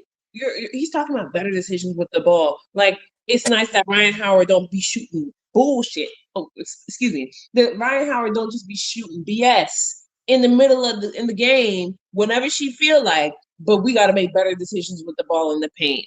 Like, miss me with it. Miss me with that. Carl Semesco only cares about offensive schemes for the guards. He's a guard-focused, guard-heavy coach, right? So I don't necessarily blame him, but my thing is, when you put your future of the franchise on the line and you bring in a superstar like Angel Reese, you got to know what you're signing up for. You got to know. And the thing about it is, like, if Angel had gone to any other team, that had dominant bigs before, the coach would have known what to do, right? Carl Semesco really pays attention more so to the perimeter. So he doesn't really see or care about what happens in the paint until recently. So he would not know going into this season just how horribly, Angels officiated, because they never exploited it in Atlanta. If you watch the games last year, Angel would always go off versus Atlanta because they never exploited the paint with her. But other coaches see that and they take advantage of it. So as if Carl Semesco really has to step up, and you can't just be hypercritical of the paint and letting your guards do anything. If that had been Ryan Howard that got choked and yoked and all that other stuff, he would have been cussing in that press conference. I promise you that. I don't know, but I hope that wouldn't be the case. I don't know. That is the case. He's only ever gotten a tech this season for Ryan Howard. And I'm not saying that it's favoritism or anything like that. I'm just saying that he finds perimeter play more valuable than the paint. The paint is an extra. He does. He does. The paint is an extra thing that can get them extra points, but he wants to play at the perimeter. But in fairness, Tiffy, unless I don't recall it correctly, it almost seemed to me like Angel took the first 6-7 shots of the game. Yeah. So in fairness, they were trying to get the ball to Angel and get him started. And for whatever reason, it didn't work out, whether it be the fouls or her missing the shots, to be fair. And then later in the game, when she realized she wasn't getting the calls, she started driving to the basket. I think at one point she scored six straight points. So I don't buy this thing that he doesn't support Angel. I think he does. I just think he's very analytical. He doesn't have much emotion so in the that's game. not what I said though. Like if you look, there's a graphic that was sent out that showed the kind of shots that every team plays makes. Atlanta Dream is mostly BS at the perimeter, and then a couple of shots at the rim. They don't do any mid-range. Nothing between 8 feet to 15 feet is being shot at the team. I'm not saying that he doesn't support Angel. Clearly he does. But supporting a player is different than setting them up for success. And he has not done that. But Chuckle Chatter just commented on that. He said, I think Chuckle Chatter said something about not supporting her as a human being. And I think in this case, she's not being supported as a human being, because before we even get to the basketball stuff, when you see her hit the floor like that after being grabbed, held, choked, pulled the entire game, sometimes by 3 or 4 players. Right. Time should have stopped right there. Either you would have said something on the court or you would have said something on the press conference, whether you got thrown out. He should have made a demonstrative thing. And this whole Mr. Rogers, oh, I'm just happy to be here, oh, shucks kind of thing is not going to work. I bet that couldn't happen with Sidney Johnson.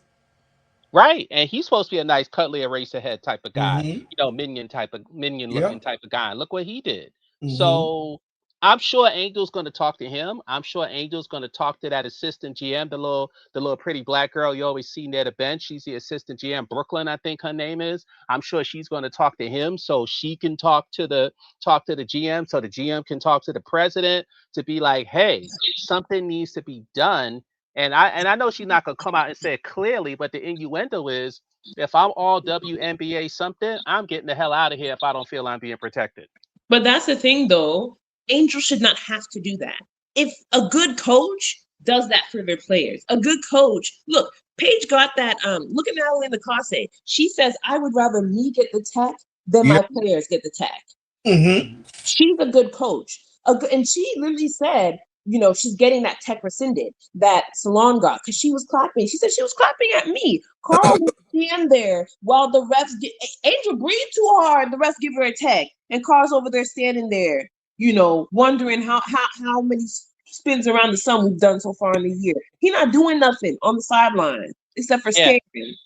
Yeah, Atlanta is kind of like butt kissers because I know he's Al Davis's son. But if you look at Vegas, they've done a lot of things that the league didn't want against the league and basically said, screw the league. We're going to do what we want. Now, I know they've done some things that's not so nice, like with De'Erica Hamby and so forth. But I'm just speaking as far as the good things, like the charter planes, the bonuses, paying Asia not to play, et cetera, et cetera. They do what and it seems like Atlanta has to make a decision. Now that you have someone like Angel Reese, now I sound like Tipico, right? Right, bro, Claude. When you have somebody like Angel Reese, you got to make a decision on how you're going to handle your franchise, and you can't try to be Mr. Nice Guy. You got to do what's best. You can't be like Chicago South by making money in the background, moving to bigger Mhm. arenas, doing this, selling this, selling this, selling this. But then on the court, you're risking her getting hurt. No, you got to handle that too, because guess what? If you don't, Angel's gonna leave your ass too, like she did Chicago. Mm-hmm. I believe that. I believe that. Go ahead, Miss D. Yeah, I agree. Now you notice all the good coaches was only a few. Becky, Cheryl Reeves, they will defend their players. Now- It don't matter. It don't have to be just the star. It'll be anybody. If they feel something wrong, they get with the refs. Mhm. You know what? He do kind of have a Tyler Marshmallow type of personality a little bit. I told you, Miss D. He just a little smarter with better players. Right, but his temperament is too passive and it's too like look, I love Leisha Ryan, but sometimes when they start jacking up the three, I guess that's what he likes. They might have to sit him down. He afraid to sit him down. You can't be afraid of stuff. You can't be afraid to speak up. Angel needs that because she didn't feel that after Spoon left. Her last year. She didn't feel that. She do feel now. She did for the record, like MSL said. For the record, she said she feels safe with Semesco. Okay, for the record, she feels like he favors her on certain things, and he has her back. Okay, and he has taken his pastime, his personal pastime, Ms. D, to show her the things that he wants her to know about his Yeah, he works with her personally. Right. He wants her to know Right, about I see that. Right, I see that. I see that part. But I'm talking about the part where we talk about today. Part. Yeah, just get a technical. Like last year, get a technical, Coach Marshmallow. He didn't do that. And same thing with Semester. Don't be afraid to get a technical. Because Angel Now, feels Angel feels when you're not taking up for her now. She feels that.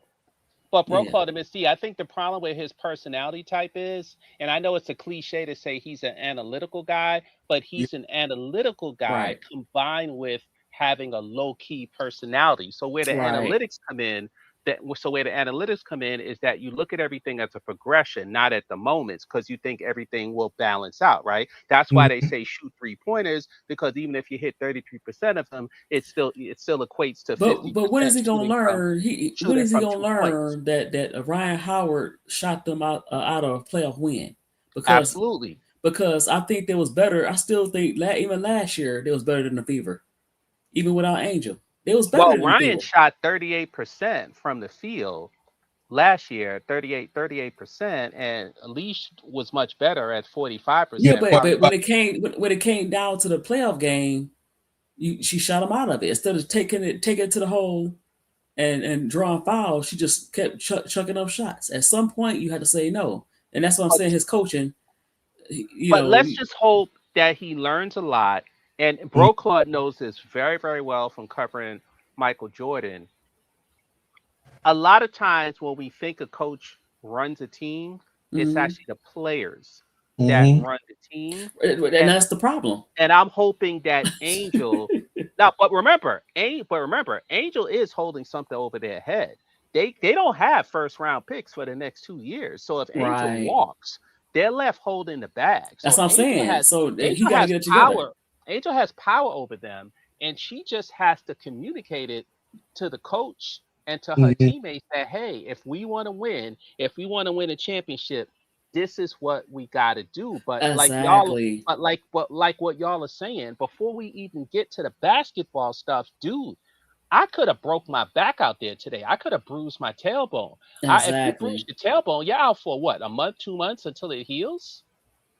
Like this is crazy when you see it flash in front of you. And yeah, he should have crashed out, But his little Mr. Rogers behind, it ain't making him do that because he's just happy to be in the neighborhood, right? But Well, that's what I'm saying. I'm not buying it. Sorry. I've seen him go to bat for Ryan Howard. I've seen him go to bat for Nance Hillman too. He just doesn't care. He doesn't understand how important it is. He's not a quiet Mr. Nice Guy. And again, coaches, that's why I said his ego was too big. Like, he got to put that to the side. The way he coached last year is not going to work this year. He has Tiffy, you a do different set of realize tools. that he has to, but Tiffy, he has to know that if Angel doesn't play, his season is shot, right? Listen, but he doesn't. he is trying to tell you, MSL, we ain't drinking the Kool-Aid. We're not. At all. I was here last year. I saw it before Angel came. I saw it. I saw them both. Yeah, I get it. They didn't pass the Bree. They didn't pass. No, Bree had to get out the mud. Bree had to get out the mud. And BG either. That's why she left. And BG, that's what I'm saying. Like, they wasted talent. That man came in and She didn't Tina come back. Cabral said peace. Natasha Howard left. Right, because they're like, nah, this guy is not for me. He's a guards coach. And so But I'm assuming the reason why they got Angel was because they realized their mistake and they wanted to. But he has to change. That's fine. And I think we're just going through the evolution process. But you know what? Maybe they should have had. Maybe Semesco is not the right coach for this type of personnel. He's not. I'm not trying to say that he's not the right Miss D. I'm not really trying to say that. He is a better coach than Tyler Marsh. Yeah, but you got to get the right coach. Right, but it's not always the coach's fault when you got a underlined in an undertone person who, because Ryan had, like Sister Keisha went to the Dallas game and saw the Dream Dallas go at it, and she said she was right behind the bench. And Ryan Howard emphatically is the leader of the team, and she called the shots. So go ahead. And that's the problem. And I don't think she should be the leader of the team. I just think because I think it should be shared. And that's why I say that, because they all have leadership abilities. And Ryan Howard, maybe that game she had, right. she acted that way, because I've heard other people say they see Angel taking over the team. So I think it depends on who wants to express themselves that day, I guess. But let's face it. What was I going to say? Ryan, like I said, she shot the team out of the game. They should have won last year. Yeah. And Leash had to open her mouth too. Leash is sometimes too quiet too. She's passive. Yeah, too passive. You older than you older. Right, she's older, but she's an introvert. She said She said she's an introvert. She let her game speak for herself. She kind of like. And that's not good sometimes. Sometimes you got even the most introverted players. But I want to go back to Coach Semesco. I have a kind of a comparison. Now, it didn't look like it, but if you know Phil Jackson from the Bulls, that triangle offense was it's an analytical offense, is a system type of thing. And even though it looked like he was kind of quiet and passive on the sidelines, he would still get in the ref's ear. You don't have to be animated, but I don't see him even communicating to the refs, even in just, hey, let me talk to you. Say, I never seen that in the game when I was watching the game. He didn't call the refs over and say, hey, to try to work the refs. He don't know how to do that. What he wants later in the game. Right. You don't have to be like Cheryl. You don't have to be like Becky Hammond. You don't have to be like any other coach. You could be analytical. There's nothing wrong with being analytical, but you could at least call the refs over and say, hey, I'm concerned about how my player has been reffed. I don't like that call. It's a way to do it. But he didn't even do that. Just the basic stuff. And Chuckle Chatter said on the Toronto broadcast that Sandy said at halftime that their goal or their mission or the plan was to take Angel Reese out the game. Mm-hmm. So there you go. Well, yeah, but I don't think the way that I know. Not like the way. Right. Now maybe Izzy was feeling like that, but maybe Izzy. No, listen, y'all. Listen. Sandy Bandedello did say take her out of her game, but not in that way. Right. That was personal. That was busy. She done it with New York. Remember you guys when she was going for the double-double? She told Right. every single player, don't let her get it. Attack Angel. Do y'all remember that? She had another double-double about to have. And Sandy said, not play her to the end. Do not let Angel get that rebound. And they did. Right. They did Well, what you know they- what? You know, funny. It's funny you say that, bro, Club, because you brought up a great point. After that game she had against the Liberty, right? It kind of reminds me of the game she had against Seattle in her rookie season when she had the 2 threes and she scored 27 points. And it seemed like around that time is when the league started officiating her differently. When it was like, oh snap, she had 27 points with 2 threes. We gotta put a stop to this. So here you have this game with 25 points, could have been 31 points, right? If she would have got those 2 and 1s, right? It could have been 30 or 31 points. So now she's on a roll. Her confidence is good, the team. And it just seemed like by hook or by crook, they were going to try to stop her. And I get Angel's perspective. Angel's perspective is, hey, I can step outside and take jumpers, but why should I if I can get positioned so easily down low, right?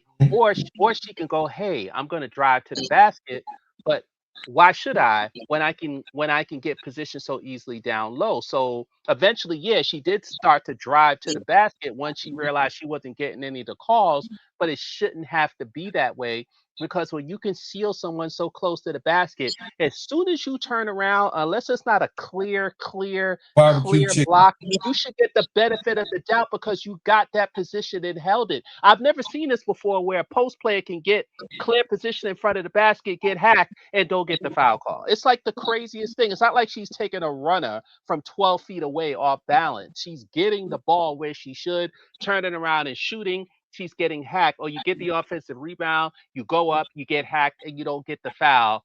I mean, it's like the craziest thing. And yeah, he should have said something. But it's not crazy though. Like it's intentional. Like we know the biggest benefactor of the WNBA is a specific shoe company that Angel is a rival to. Nike and Reebok. Nike would be crazy to allow Angel to become and just be sitting and chilling and running through this league like a superstar that she is because she's not giving them any money. They can't make money off of her. So that's why a lot of this is happening. Secondarily, they put all their money behind Caitlin Clark. Look at this now. Olivia Miles, before she just recently signed with Adidas, but Olivia Miles, if the league wanted to today, they could do the same thing that they did to Angel, which is change the way that she's officiated such that she can't play her game comfortably in the WNBA. But they don't see Olivia as a three. Whereas the thing is, they already know the Angel model because Angel already blitzed her in college. They already know if you allow people to see Angel, get to know Angel, to view Angel, she will be, if she already isn't, she will be way more popular than Clark because that's what happened in college. Nobody cares about her. She doesn't look nice. She hasn't won a championship. She has no personality. There's nothing exciting about her game. She looks like Bob Cousy with hair from the 1950s, and she's not a nice person.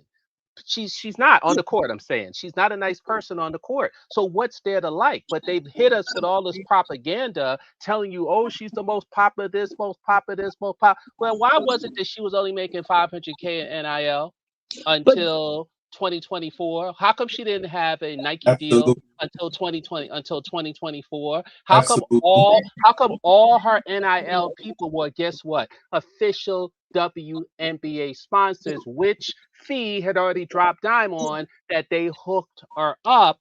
That's why Kathy said, I don't understand why this B is complaining because didn't we set her up? Well, fee already spilled the beans.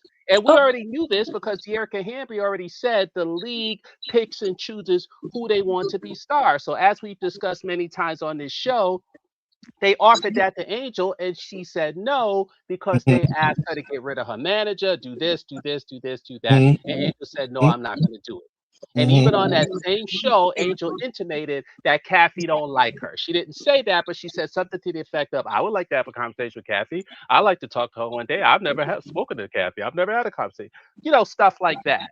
So obviously, They That's don't like her that's the because thing, they feel MSL. because they bet on the wrong horse, and now they still trying to keep this dying horse. Yeah, And they now bet they on the feel like wrong horse.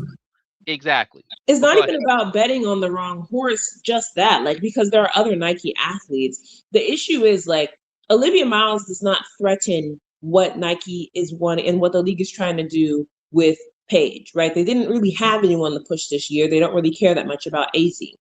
The No. problem with Angel is Angel has the capacity to knock off Caitlin, Asia Wilson, Sabrina Ionescu, every single player that Nike has put in a line to kind of be giving themselves money, right? In different eras, right? Different eras of the WNBA. They have a whole line of stars. And Angel, who has no allegiance to Nike whatsoever, pretty, popular, good at basketball. If Angel was allowed to play her game and got the whistle that she deserves, she would be an MVP candidate. And they cannot have that because Nike does not benefit from a Reebok athlete being an MVP candidate. But that's where we though have to be loud about this stuff to embarrass the league enough to where they have. In other words, the officiating of Angel Reese has to become a topic and an issue, and not just something to be dismissed.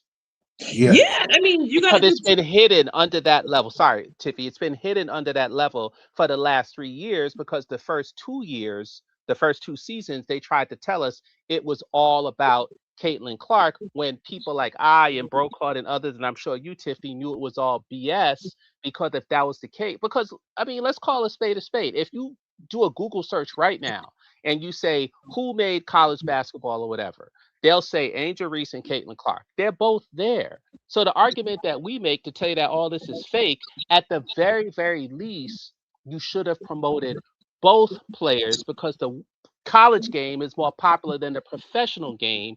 So Yes. you can't say that Caitlin Clark made the professional game popular when the player that was equally, if not more so, to that popularity, Angel Reese, was not included in any promotional material in that 2024 season. And that's one of the reasons why they downgraded her draft status by telling you, oh, all the things that she did in 2023, all of a sudden she couldn't do it. Oh, she can't shoot, she can't this, she can't this. She's just a rebounder, this, that. It drove her stock down. So when people say, oh, she beat out Izzy, I wasn't surprised. And I'm sure a lot of people weren't surprised because her game didn't change, just the method and motivation on how they want to promote her because she didn't take that deal in 2024. So they said, F you, Angel. You don't want to take the deal. That's okay.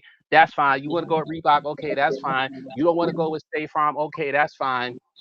Then we got something for you. And they thought they could punish Angel, not realizing that Angel was not only 100% self-sufficient, but she was strong enough to not fall for the BS. And to this day, she doesn't want to fall for the BS. Of course, you can make the argument she should have went with Nike and maybe her life will be different. Maybe, maybe not. But I am sure she's making a whole bunch of more money with Reebok.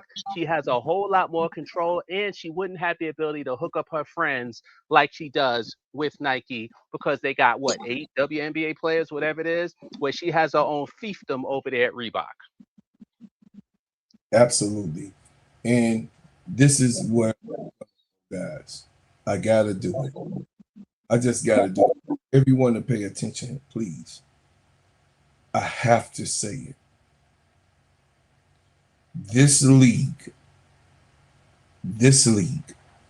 bet on the wrong horse. This league, take the racism out of it. Because I don't think that, me personally, I don't think that Kathy is a racist. I think she's just dumb. She's not. She's very smart. She's very smart, MSL. That's why I want you to pay attention and listen to what I'm saying. She is a money person. Okay. She's known to be able to articulate revenue. She is a smart girl. She knows this chaos, this abuse, this evil and good type of thing that's going on in her league, because she's the one that's in charge, she knows not only does it bring eyes, it brings rivalries. And when you have rivalries, you have chaotic But they're not response. real rivalries, bro, Claude, and I don't mean to But cut just you get what I'm off. saying. No, they're made rivalries, just like tonight. The tempo became a rivalry of the dream, said Angel Reese, per Angel Reese, right?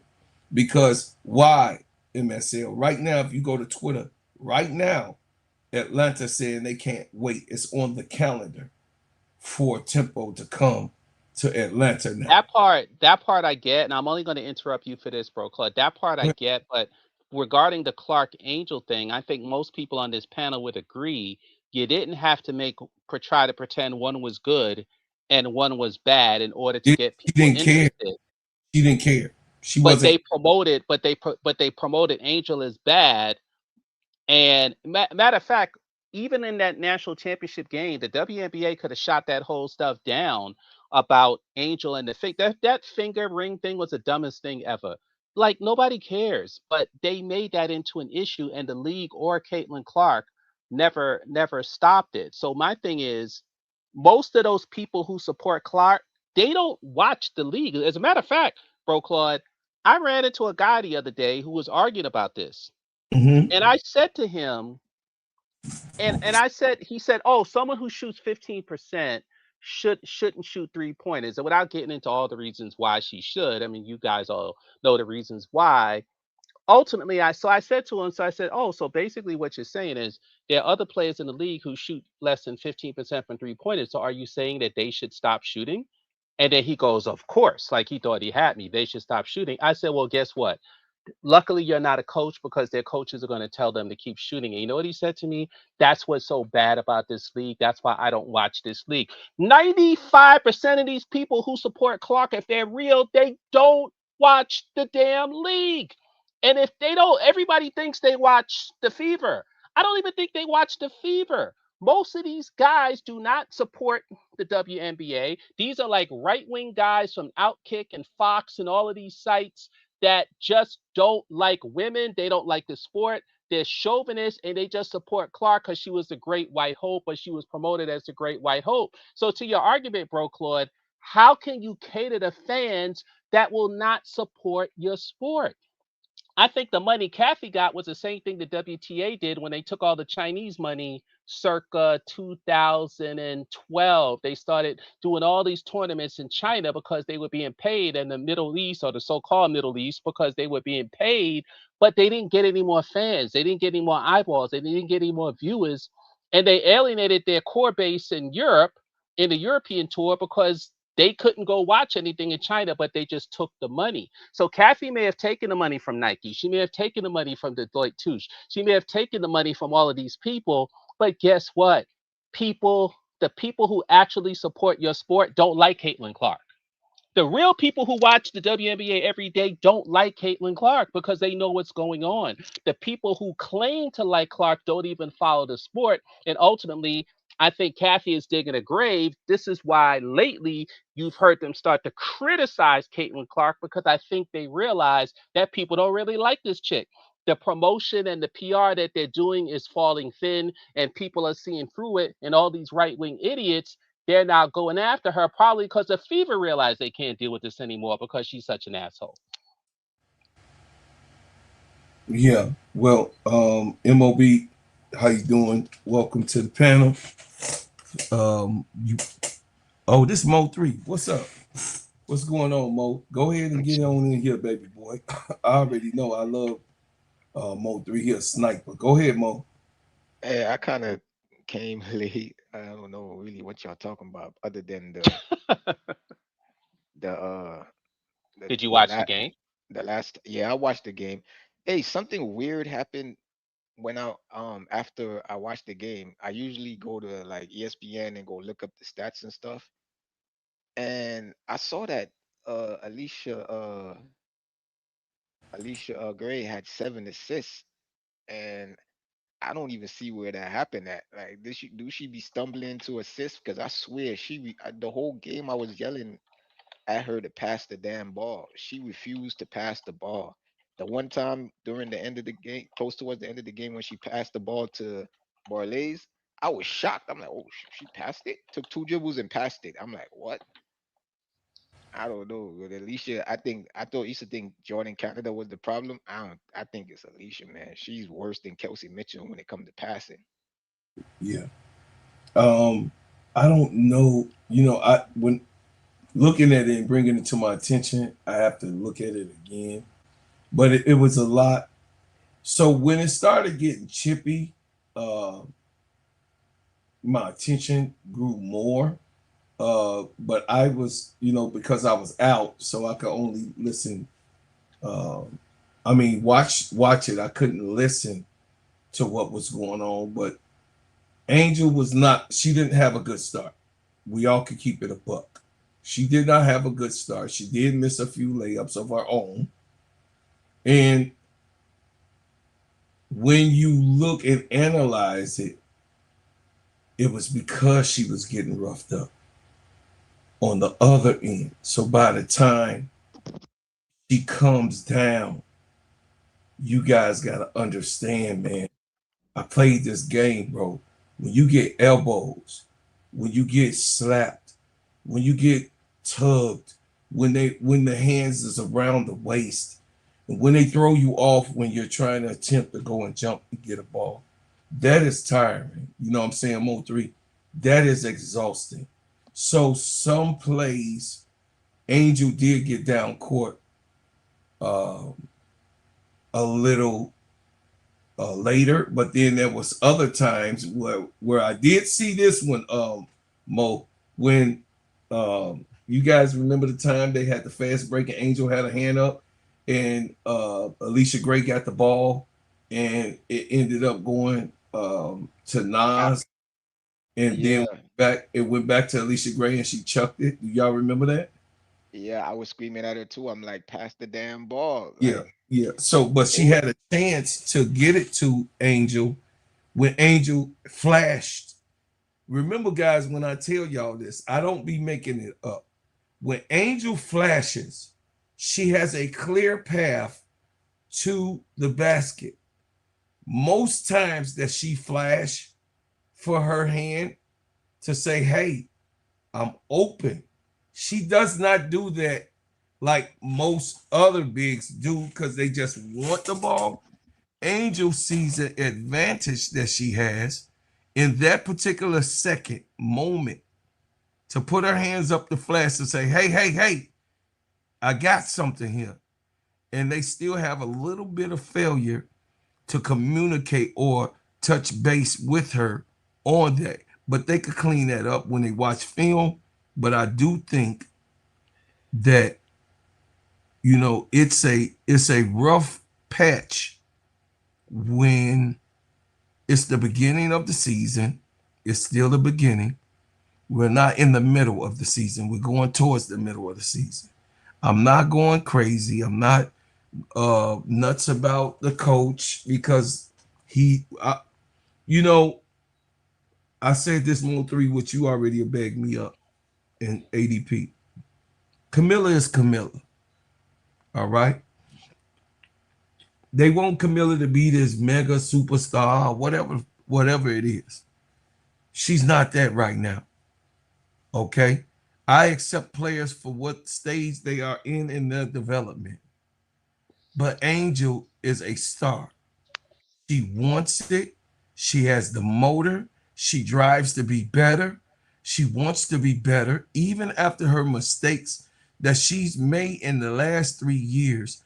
You've seen Angel go tremendously higher than what the expectations are, right? We all know that Angel is doing exceptionally well for a 3-year player. But this is my problem. And then I can let you guys have it. What do you do when you are in your 3rd year, your 3rd season? The beginning of your 3rd season. This is your 3rd coach. This is your 3rd system. This is your 3rd absolute team. What do you do or what is the expectation? You guys tell me, for a player of Angel's caliber to come over, transfer in, because she's a transferred player, right? Transfer in to some systematical, methodological thing that Semesco has, that now it seems thereof, even though he has, I gave him the credit, he has been working with Angel personally. He has been trying to get her systematically implemented in the offense that he's setting upon. He did say give him grace. I have given him grace, and he will continue to get grace until after the All-Star game. I'll give you guys what I think of Semesco. But after all of this of what we're talking about, still, you guys, panel, you have to be the coach to simmer things down when this type of play is going on. And you can possibly, you got one big that's on the side of the bench. Angel could be another with the trajectory of what's going on in the physical play of what's happening. I cringe each and every time that she's even under the basket when the ball hits the rim and she's under there, and I'm seeing this type of stuff go on and it's not being called. I cringe because you don't know any given game that she don't fall properly anyway, because she's a big heavy girl, right? She's heavy bottom, right? We know she's slender at top, but her legs is so fucking powerful and big, and her waist and everything else down below, that when she's grabbed the way she's grabbed, guys, and the girl she tugged her and snatched her back like a collision, she can't possibly not be sore for the next game. And this is what I'm talking about. It's wear and tear. Well, it's Thursday, so she's got a few days. She got a couple days, but you know, she takes that MSL, sister ADP. We always touch on that. She takes that trauma into the next game. She always Yeah. So what is it that up here, us talking about this situation? We're not pampering, we're not pandering. I'm not trying to get into who don't like Angel and what that is and all of that, like MSL already know, and you too, ADP and Typical Mo3. I'm just saying to the chat, to the people that will watch on the replay. In Angel, defense of Angel to Chicago, I do think that Angel has an apparatus and a vehicle, no matter what some of us think, in Atlanta, where she can voice her issues with the team, and whether it's something they choose to do privately or behind the scenes with the league. But I do think that she can talk to her most immediate teammates, Ryan, Leash, the coach, and or she can go to that Brooklyn lady and or to the GM. But obviously she's not going to start there, because then that would be jumping the gun. She's going to try to work it out with the team, because we have to be fair. We do see Canada passing more. We do see Canada trying to work with her more. We do see them trying to get her the ball more. And like you said earlier, Bro Claude, he did say give him grace, because these things wouldn't all happen all at once. So when it comes to something like this, I think this thing freak Angel out. They have to know how Angel feels. Even Tiffy will admit there's no way they don't know how freaked out she was by this. Yes, on one hand, she could go, yeah, that's a petty bitch from No, she said Chicago. she tried to hurt me. She But said the it on refs, the side. right? But the refs, that's an entirely different thing. And if she did tell them that, Bro Claude, yeah, the team has to pay attention to that. Because to go back to Tiffy's topic, when she goes, you can't have an Angel Reese and not know what comes with it. Well, we don't know what Angel said to them when she got there, but presumably they know the experience and or how to deal with her and protect her and deal with all this stuff. And those are the things that people like Tiffy Co are talking about when they say you have to know when you have an Angel Reese. It's not just a narcissism thing. It's how do you deal with the fame? How do you deal with the idiots? How do you deal with this? How you deal with idiots like Izzy? And how do you deal with the idiot refs? And most importantly, the idiot league. You got to be a fighter. You're not just going to win this championship No.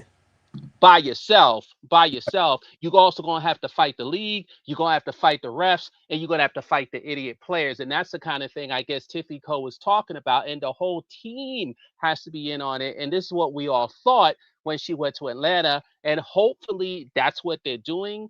It will happen, and or Angel can help push it. And I know Kappa 1911 says they write the dream every time stuff like this happens. And he claims they do respond and get a reaction. So hopefully the fans and the season ticket holders will do the same, bro. Claude, to your question. It could be the next one. It doesn't matter what order.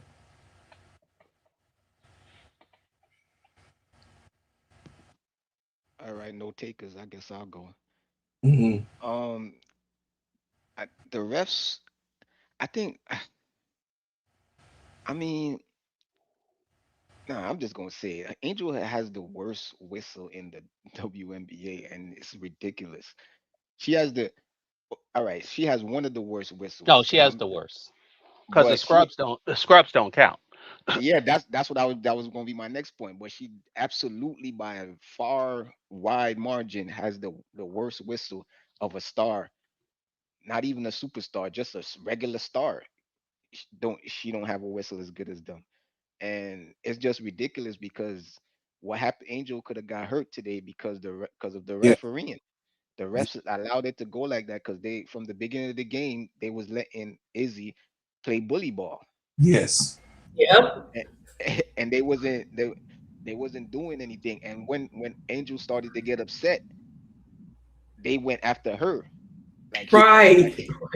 like that phantom offensive foul that they called on her. Like I Mm-hmm. was, and why didn't Semesco challenge that? Like that was ridiculous. That wasn't no foul.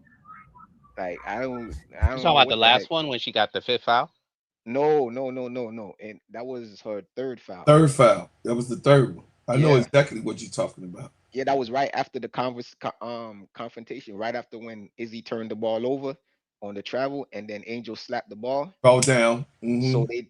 So they did that to calm Angel down. But I'm like, I don't see you doing nothing to calm Izzy down. So they called a foul on that, but didn't give her a Yeah, tech or a foul when and she then slapped it out yeah, Angel's hand? yes, and then Wow. that's what I'm saying. So when Izzy did the same thing, and right after, these are back to back plays, right? So when Izzy slapped the ball to try to do the same exact thing that was just done to her, but Angel showed her like, yo, I got muscles on here. Right. This ain't happening. This ain't Yeah, that. they Yeah, she should have couldn't slap the stopped ball Izzy out of her right hand. there. Once Izzy didn't get the tech right there, that's when she felt like, oh, I got a green light to go hard in the paint now. That's when she really started. She like, oh shit, they gonna let me do all this goofy stuff. I might as well just keep doing it. That's why she didn't even think. That's exactly what she thought. That's Yeah, why she she don't have got anything lost now. in the sauce when she got no repudiation for what she did. Yes, she's If- like, if oh, you- I just did the same thing, no call. Angel does the same two things and got a call. This And is the got- and play got- right here, Mo3. Yeah, but that's right after the offensive foul, and Angel is like, what offensive foul? That was some phantom call. They just called it because right here, this is the play before that. Even though it Where she wasn't turned it Angel's over, fault, right do here. you She slapped the ball. So they like, oh, Angel getting a little too rowdy. So the very next play, they called the offensive foul, I guess to try to check her, be like, hey, hold up, we ain't letting you do this goofy shit and goofy stuff and start nothing. Look, where's the even foul though it here? wasn't Angel's fault, do you guys feel that maybe Smesco was a little embarrassed, if this is the proper word, because Angel was getting engaged with Izzy and maybe he wanted her to be like him and just like kind of like be quiet about it? Like, what do y'all think about that? I think that I hope that's not the case because that's incredibly anti-black. You can't police your players like that, right? I think that, when you look at Stephanie, the evolution of Stephanie White, the evolution and I guess the regression of Cheryl Reeves, like good coaches adjust to their personnel. Stephanie White, if you go back and watch her, she was never a coach to like, she would always like track the refs and kind of like be in their ear talking, but she was always a even keeled, not too high, not too low. But when she came to Indiana, she had to be that person to yell at the refs so that her player would not have to yell at the refs, right? And then she finally got her players, Aaliyah Boston, Kelsey Mitchell, and the other girl, the whistle that she wanted to get them. Same thing with Cheryl Reeves. She used to always yell, yell, yell, so that Fee could get her free throws and whatnot. But she doesn't have to do that with Olivia because Olivia is officiated differently, right? Same thing with Becky Hammond, and the list goes on. Nate Tibbetts as well. He's a quiet guy. He's a chill guy, whatever. But when he saw that they were trying to steal accolades and all these other things from AT and Satu, he's like, nah, I need to get hype if we want to make it far. And he made it all the way to the finals. Carl Semesco has to be able to adjust his coaching and his personality based on the officiating of his players, right? Because again, a coach cannot be the same kind of coach with a brand new team. And although Atlanta is still in Atlanta, although, you know, the core four, or whatever he wants to call it, came back, this is a completely different team. The three best players on the team includes a player that he has never coached before. And so this is a brand new team. He needs to bring a brand new coaching energy. Thank you, Henry Hurley. He said, Mo 3, he said Alicia Gray assists came second quarter, 619, 453, 245, and 55 in the second quarter. The third quarter, 356 and 202. The fourth quarter, 240 during the tempo game. So I never noticed them. Nah, that's what I'm saying. I'm not saying she didn't get the assist. I'm saying while I was watching the game, it didn't register like she wasn't was noticed. getting. Yeah. Yes, Right. 7 You couldn't assists. notice When I it. saw the stats, I'm like, like Jordan Canada. When I see 9, I'm like, okay, I saw Jordan Canada was trying to do some stuff. And now I Right. realize one of the But main didn't she reasons have like why. 8 assists herself last night? Yeah, she had 9. Hmm. And Didn't ironically, seem like it. Angel had what, 1 or 2? Yeah, Hmm. yeah. I think she had 1 or maybe 2, one of the two. But yeah, but no, you could tell throughout the game. Sometimes I was screaming that Jordan Canada take the shot. But after I saw the stats at the end of the game, I realized what she was doing. She was 1 for 8. So she realized, oh, my shot is not working. Let me try to get everybody else the ball. That's why she was Hmm. turning down open shots and all that, because they were letting her shoot because she was missing. But she didn't play into that game. Alicia Gray, she just gonna keep shooting until she make it. She Mm-hmm. missed like her first like 6 threes and she just kept jacking them up. I'm like, oh man, she like a Ryan Howard, but Ryan Howard is more likely to pass. Alicia Gray, She was 5 for 9 from the 3-point line. yeah, because she started making them. See, Yeah. that's the thing. She's streaky, so she'll miss like 4 or 5 in a row and then make like 3 or 4. You know what I'm saying? So in the third quarter, that's when she started making them a lot. But and it's not just the Angel thing too. Like she just doesn't pass the ball because she did the same thing to Nas Hillman. They got a steal, right? It was a I 2 saw on. that. Yeah, and I'm like, pass the ball, pass the ball. I yelling it. So from she passed half court, she should have been past the ball. She just drove all the way and it ended up being a turnover. I'm like, what the heck, Alicia? What are you doing? Well, we're going to learn a lot about this team on Thursday because if you remember the first Indiana game, it was actually the Dream that were coming off the game 2 nights before, and the Fever had like 5 days rest. Now it's the opposite. The Oh. Fever is going to play Toronto on Tuesday, and the Dream will be off, albeit on the road, for 5 days. So unless the ref is terrible, the officiating is terrible, we don't want no excuses on Thursday night because they would have played 2 nights before the Fever. So this is going to be very interesting. So Semesco got 5 days to prepare for this, 4 days, whatever you want to call it, to get the offense, this, that. So we're waiting. That's all I'm going to say. And please, y'all, let me know what y'all think about you Next game is Thursday. Indiana's going to play on Tuesday. So they got all this time to implement whatever they need to do for this matchup on Thursday. And if I see Boston throw elbows and he's not going nuts or crazy, then we're going to have an issue. Or is he the type of coach that just forgets what happened on Sunday with this whole Toronto mess? Because you can't get this out of your mind. Let me tell you, Semesco. So you might as well fucking get in now. He's a next play coach. It's all right though. It's good in certain respects to be a next play coach. He's a next play coach. And I don't want you to get irritated. You my man. So I don't want you to get irritated because he's preached that. He's told us that. He showed that last year. He's again this year. He showed that since the beginning. He's a next play coach. And it's okay. Like you said. It's okay. Lord.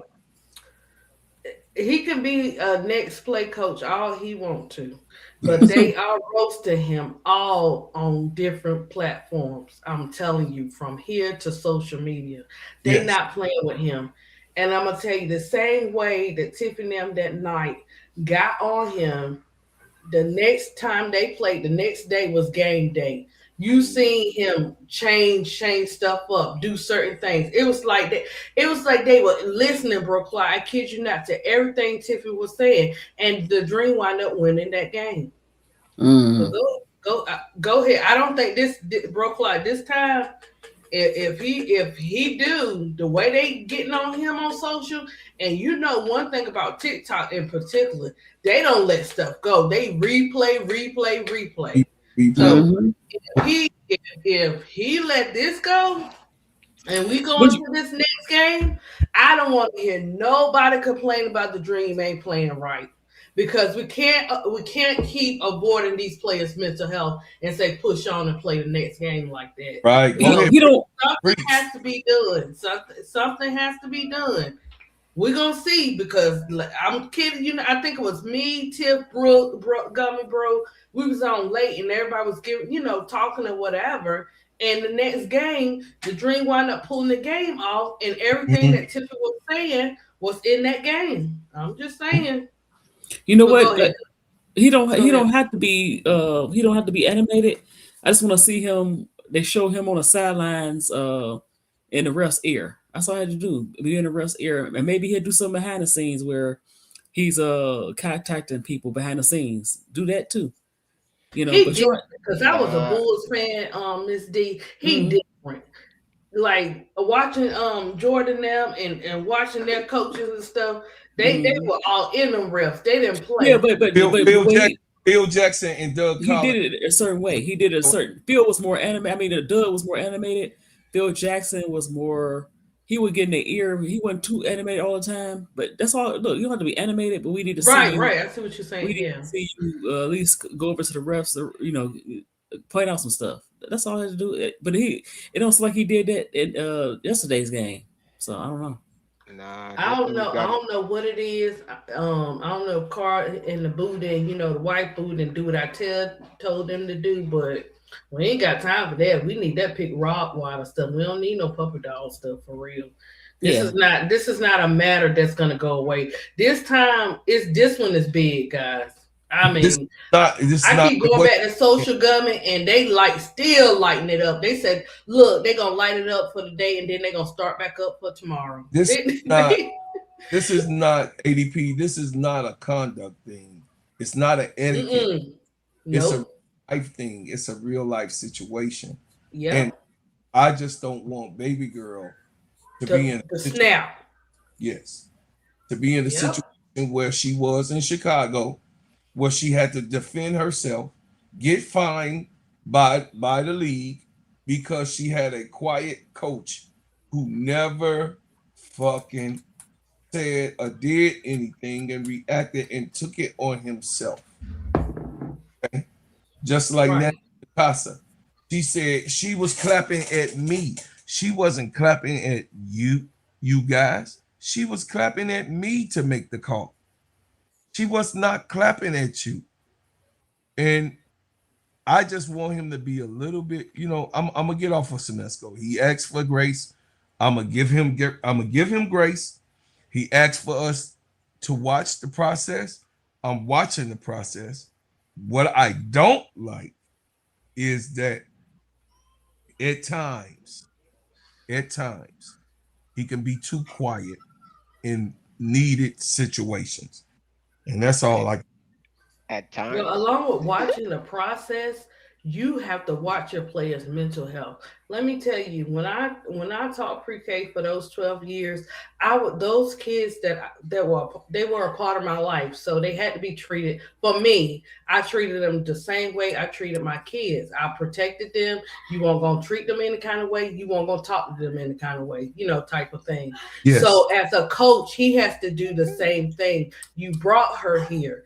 You are part of her family. You are part of being responsible for Angel Reese. So if anything happens to Angel Reese, he's going to mess around and find out. I'm just saying, I like you, Carl. I'm sorry, Carl. I was in that corner, nurturing corner, but sometimes this right here, when it comes to our players and our mental health, that's when I got zero tolerance for all that shenanigans of being quiet. No, talk your ish. Talk something, because Bro Claude, if you remember one of the games, it was one of the players. He was going off on the side for them.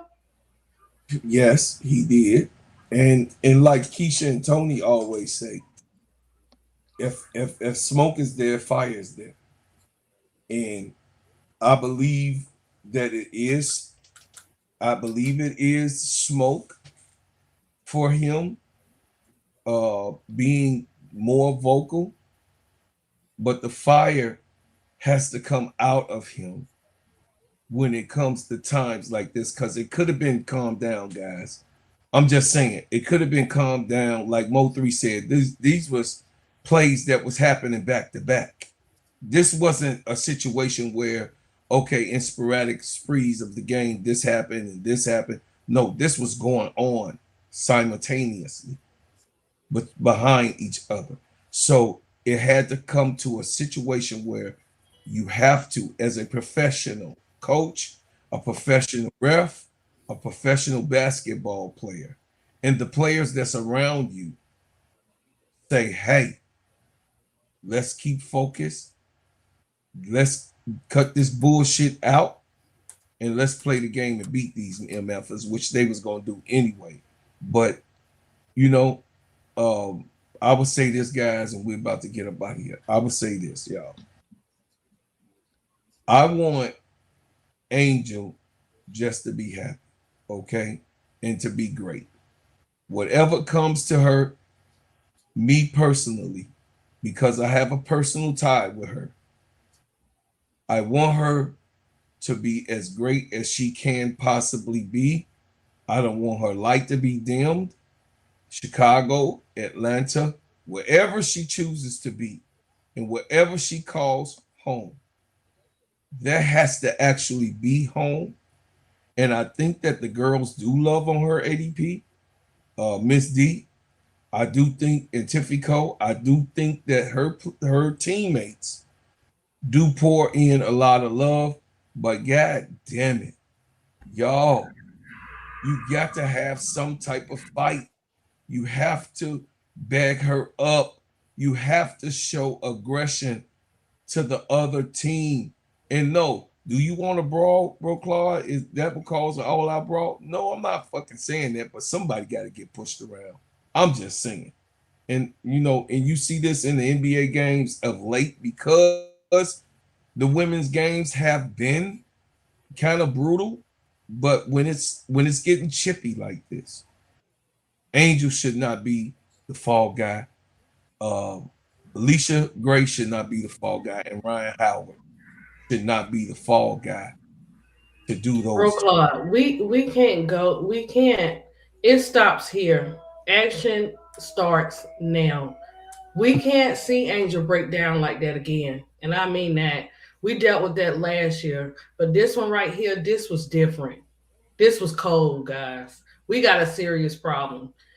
Something has to be done, and it's got to be done now. I get it. I get it. So ADP, if there's anything else you need to say.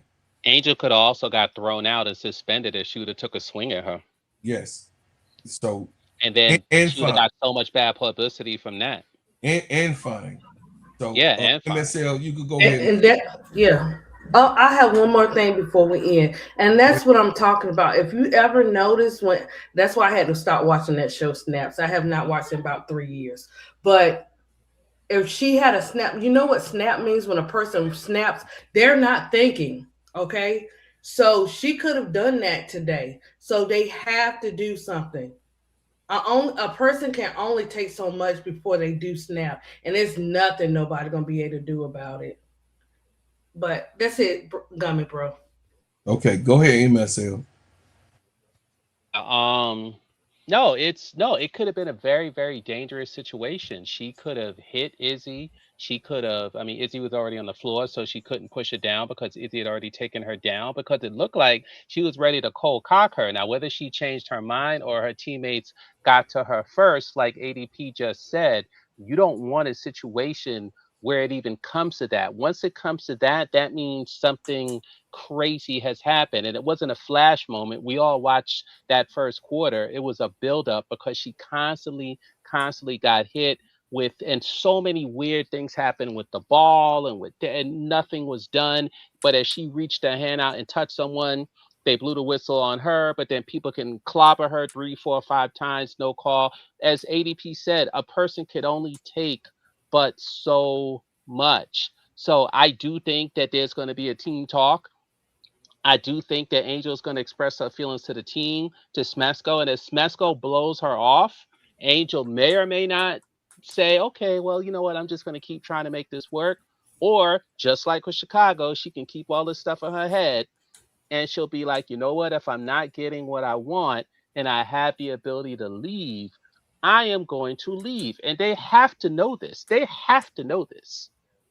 That if she gets all league honors, she can go without being cored. So basically, you gave up 2 picks for the next 2 years, and you don't have the player for those 2 picks. So she does have a certain level of leverage on them, and they're going to have to figure out a way to make this work. Because if they don't, I wouldn't stay there either. Tiffy. Yeah, I think that Carl Semesco was a fraud. I think that is he Talk your shit, baby. listen, I'm tired of him. I'm over him completely and totally. I'm not saying that he can't help the team win, but right now it's giving first round exit. He's just a weak mentally, he's just a weak coach. Isabelle Harrison, I suggest you glue on that shake and go wig for the next game that you playing in Atlanta. Cause girl, try it again. You're not leaving with that wig on your head, Miss Girl. And I also think that, it's sad that we've only seen maybe 3 or 4 flagrant fouls this season that were like actual flagrants, not like an accidental thing. And the only flagrant twos that have happened in the WNBA in the past 3 years, 2 of them have been done on Angel Reese. Yes. That is intentional, that is specific, and it is an order from top down. The league decides who they want to protect and who they want to leave targeted. And it's not just the refs, it's not just the players, it's the coaches too. Sandy Brondello, you're a witch. You did it with New York Liberty, you're doing it again with the Tempo, and y'all still suck. So I think that ultimately it's up to us, and it's up to Carl. That he's a big boy. He's 50 years old. All right. And just like Tyler Marsh, he's soft but lift a whole lot of weights and got that big old body. He can. I don't care what he could be Superman for all he like, but he better be opening up his mouth starting tomorrow because this is gonna be a horrible week of basketball if Carl Semesco just lets the refs and the other coaches play him like a female dog. Okay, he's going to be mollywopped up and down the court. He's going to be out coached if he continues to allow the refs and the other teams to exploit his inability to stand up for his players. Yep. Ms. D. I agree with everything everybody was saying. He has to open his mouth. He has to be a little more um in the press conference. Don't be so lackadaisical. Don't be like Coach Marshmallow. Open your mouth. You don't have to be animated, but just mention that, hey, I don't like the way Angel has been refereed. My players have been refereed. That's all I had to say. And then I want to see you get get next to the referees and kind of state your case. And because that you got it like Tiffy and MSL was saying, um, they refereeing her. They still want to make her the villain of the league for some reason. They still want that narrative, and it's getting old. Like, okay, it's over with. That narrative where you want to put her against CC and all that, make her the villain, and it's crazy. I don't get it. So you have to really protect her, even if it costs you a fine or whatever. Just you don't have to be like I say, you don't have to be like Cheryl or nothing like that, animated, because that's not your personality. But at the same time, you have to be you have to protect your players. They have to know that you going to say something, speak up for them. You don't have to be disrespectful. Just say, hey, I don't like the way my Angel is being refereed, and you know, this have to stop. That's all I have to say. But I don't Okay. know. Thank you, sister. That Mhm. articulated really, really good. And I know you trying to see Miss D is smart too, y'all. Miss D trying to figure it out. But I'ma just tell you, Miss D, me and Tiffy told y'all what you was gonna see. So I'm gonna sit back and I'm gonna let y'all talk about it because I told you guys he likes to play 5 and out. He's a coach. He's a coach of analytical play, and he's a coach that really, really is a next play type of teacher. Okay, so go ahead, Mo3. Yeah, he could be all that, but I gotta go. I'm going with Tiffany on this one because I don't know what he gotta do, if he gotta manufacture it or something, but he gonna have to start getting he gonna have to start getting some text, Or man. Like buy I some don't courage juice. yeah, something, man, because it seemed like he got like a one tech per year season rule. Like, yo, I can't get more than one tech. Like, what's going on with that? I don't understand that. Like the amount of disrespectful whistles that Atlanta's been getting, he should have had like 10 techs already. And he's And all like, coaches do is get fined. They don't get suspended. yeah, he's just like, it's whatever. Even when he's saying the right things at the press at the post game, he says the right things, but the way he says so cool, calm, collective, like it's like, Like he's what? happy. Yeah, like it's just a whatever. Like, she doesn't really get the call. She has a bad whistle, but that's just the way it is. I'm like, what's wrong with this guy?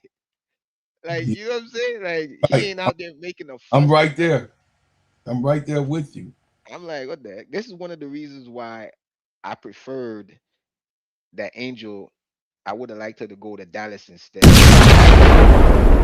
because I felt like it was gonna be more of the same. But on Dallas, because Paige is there, that was gonna offset. They like, damn, we can't do it that dirty because Paige is they. You know what I'm saying? If the CC thing don't work out, Paige is our backup, so we got to keep it kosher.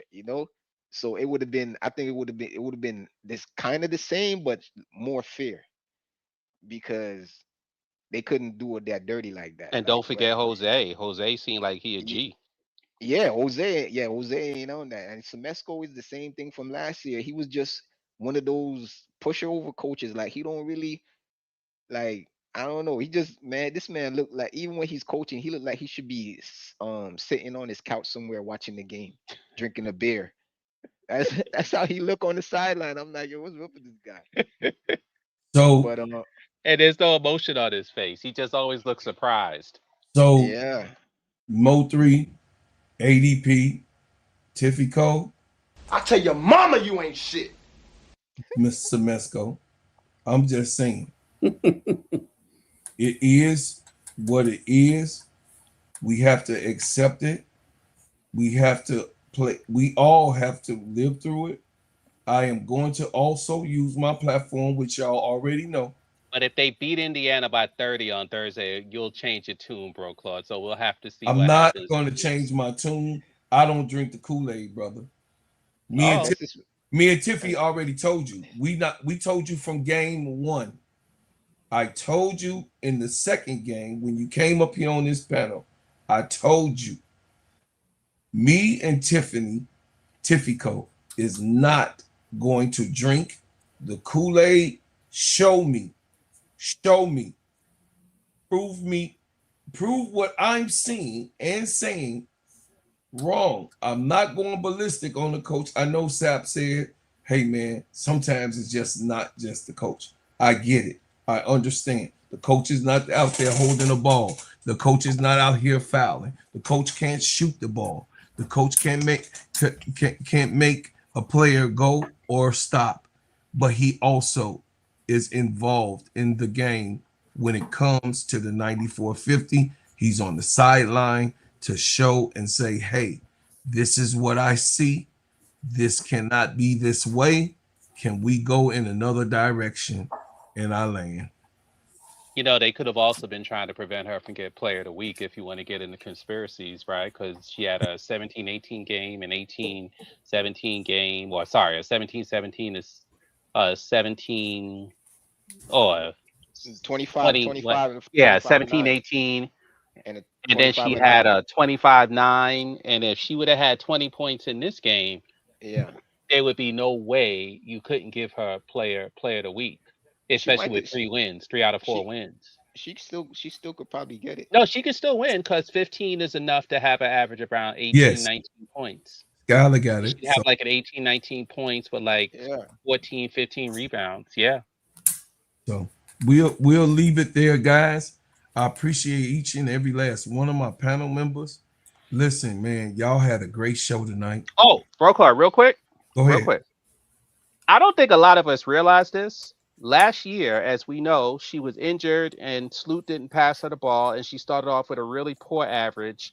And then about the 7th, 8th, 9th, 10th game, and then we know about the 10th game or the 13th game before the season ended, she didn't play, and she ended with a 14.7 average. And we all thought that the way she was going, if she would have played, she would have probably raised the average to 15, 16, 17 points. Well, voila, here we are with 13 games into the season. I don't know if y'all noticed, she's already practically at her average from last year at the 13th game. She's 14.6. If she would have scored 20 points in this game, she'd have been like 15.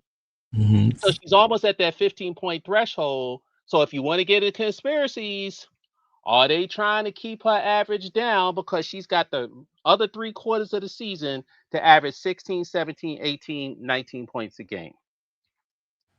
Along with the rebounds and the assists, because we know she's going to get more assists as she starts to handle the ball more, because we all know Canada is not the solution.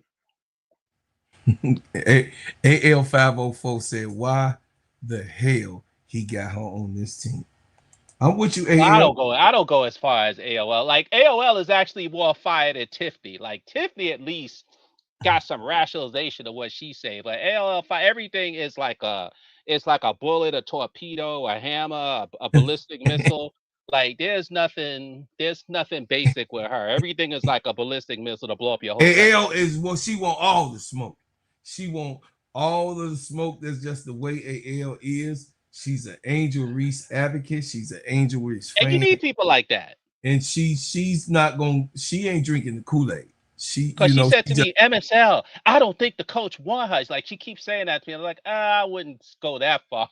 But she still says, I don't think the coach like her. She about that business. So you guys turn on your notifications every time I drop a hot banger. Like, share, and subscribe to this channel. Please, man, please subscribe. If you ain't subscribed, hit the like button. It's free. It's free, you guys. Listen, y'all. Tell me in the comments what you think that Semesco can do better. Be nice in the comments, please. I just want Angel to win. I want her to be successful like we all do that come onto this channel. most of us that's in the chat, we all are here not to be a one-sided type of player, because on this channel I highlight each and every player of the WNBA, each and every player. And right here, you're gonna get it fair. I'm gonna call it fair. Even if it is our baby girl, she having a bad game or a good game, I'm gonna say it. I'm gonna give you detailed reasons of how, what it is, not excuse, but reasons of play, and I'll do my best, you know, as long as Mo 3 is around, because he a sniper. And he'll call me disingenuous in a second, because that's my man. Listen, y'all, I thank y'all for what y'all done. I thank you for what you do. And I thank you for what you will do. And as always, go over to each and every one of the Simply Ball Dropping channels. Hit the like and the subscribe. Listen, we are a network that is sticking together, staying together, being together. You don't always have to agree with something, but you can agree to disagree. And that's all right too. Because I can be wrong. MSL know that. I can say I can be wrong. But I don't think so in this case. So y'all, I love y'all, and I appreciate each and every last one of y'all being involved in the chat. I leave as I came after these messages.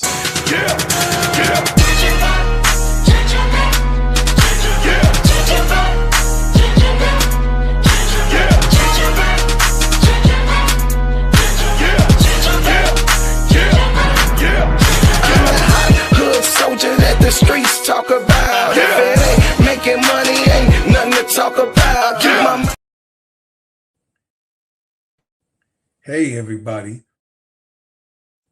Hey everybody. My name is Bro Claude, and I'm here to tell you about the best whipped organic shea butter on planet Earth. It just so happens to be my brand. Bread House Butters. Sheens, shine, heal, treats, moisturize, condition your skin. Not only is this the best shea butter for you, but it heals good, smells good, and feels good. It is the best moisturizer that you can use. It clears up any scars, scrapes, stretch marks, blemishes, rashes, bruises, eczema, psoriasis, and most intensified dryness of skins. You can put this on your face, your hair, and your body, and I'm telling you, this is the best product that you can use in America, because of course we make ours and crafted handcrafted in our own kitchen. So I'm asking for you guys to support the #1 product that you're gonna ever be able to put on your body, Bread House Butters brand. And guess what? You can go to breadhousebutters.com. I said breadhousebutters.com, and put your order in now. Thank you, and I appreciate everyone who supports.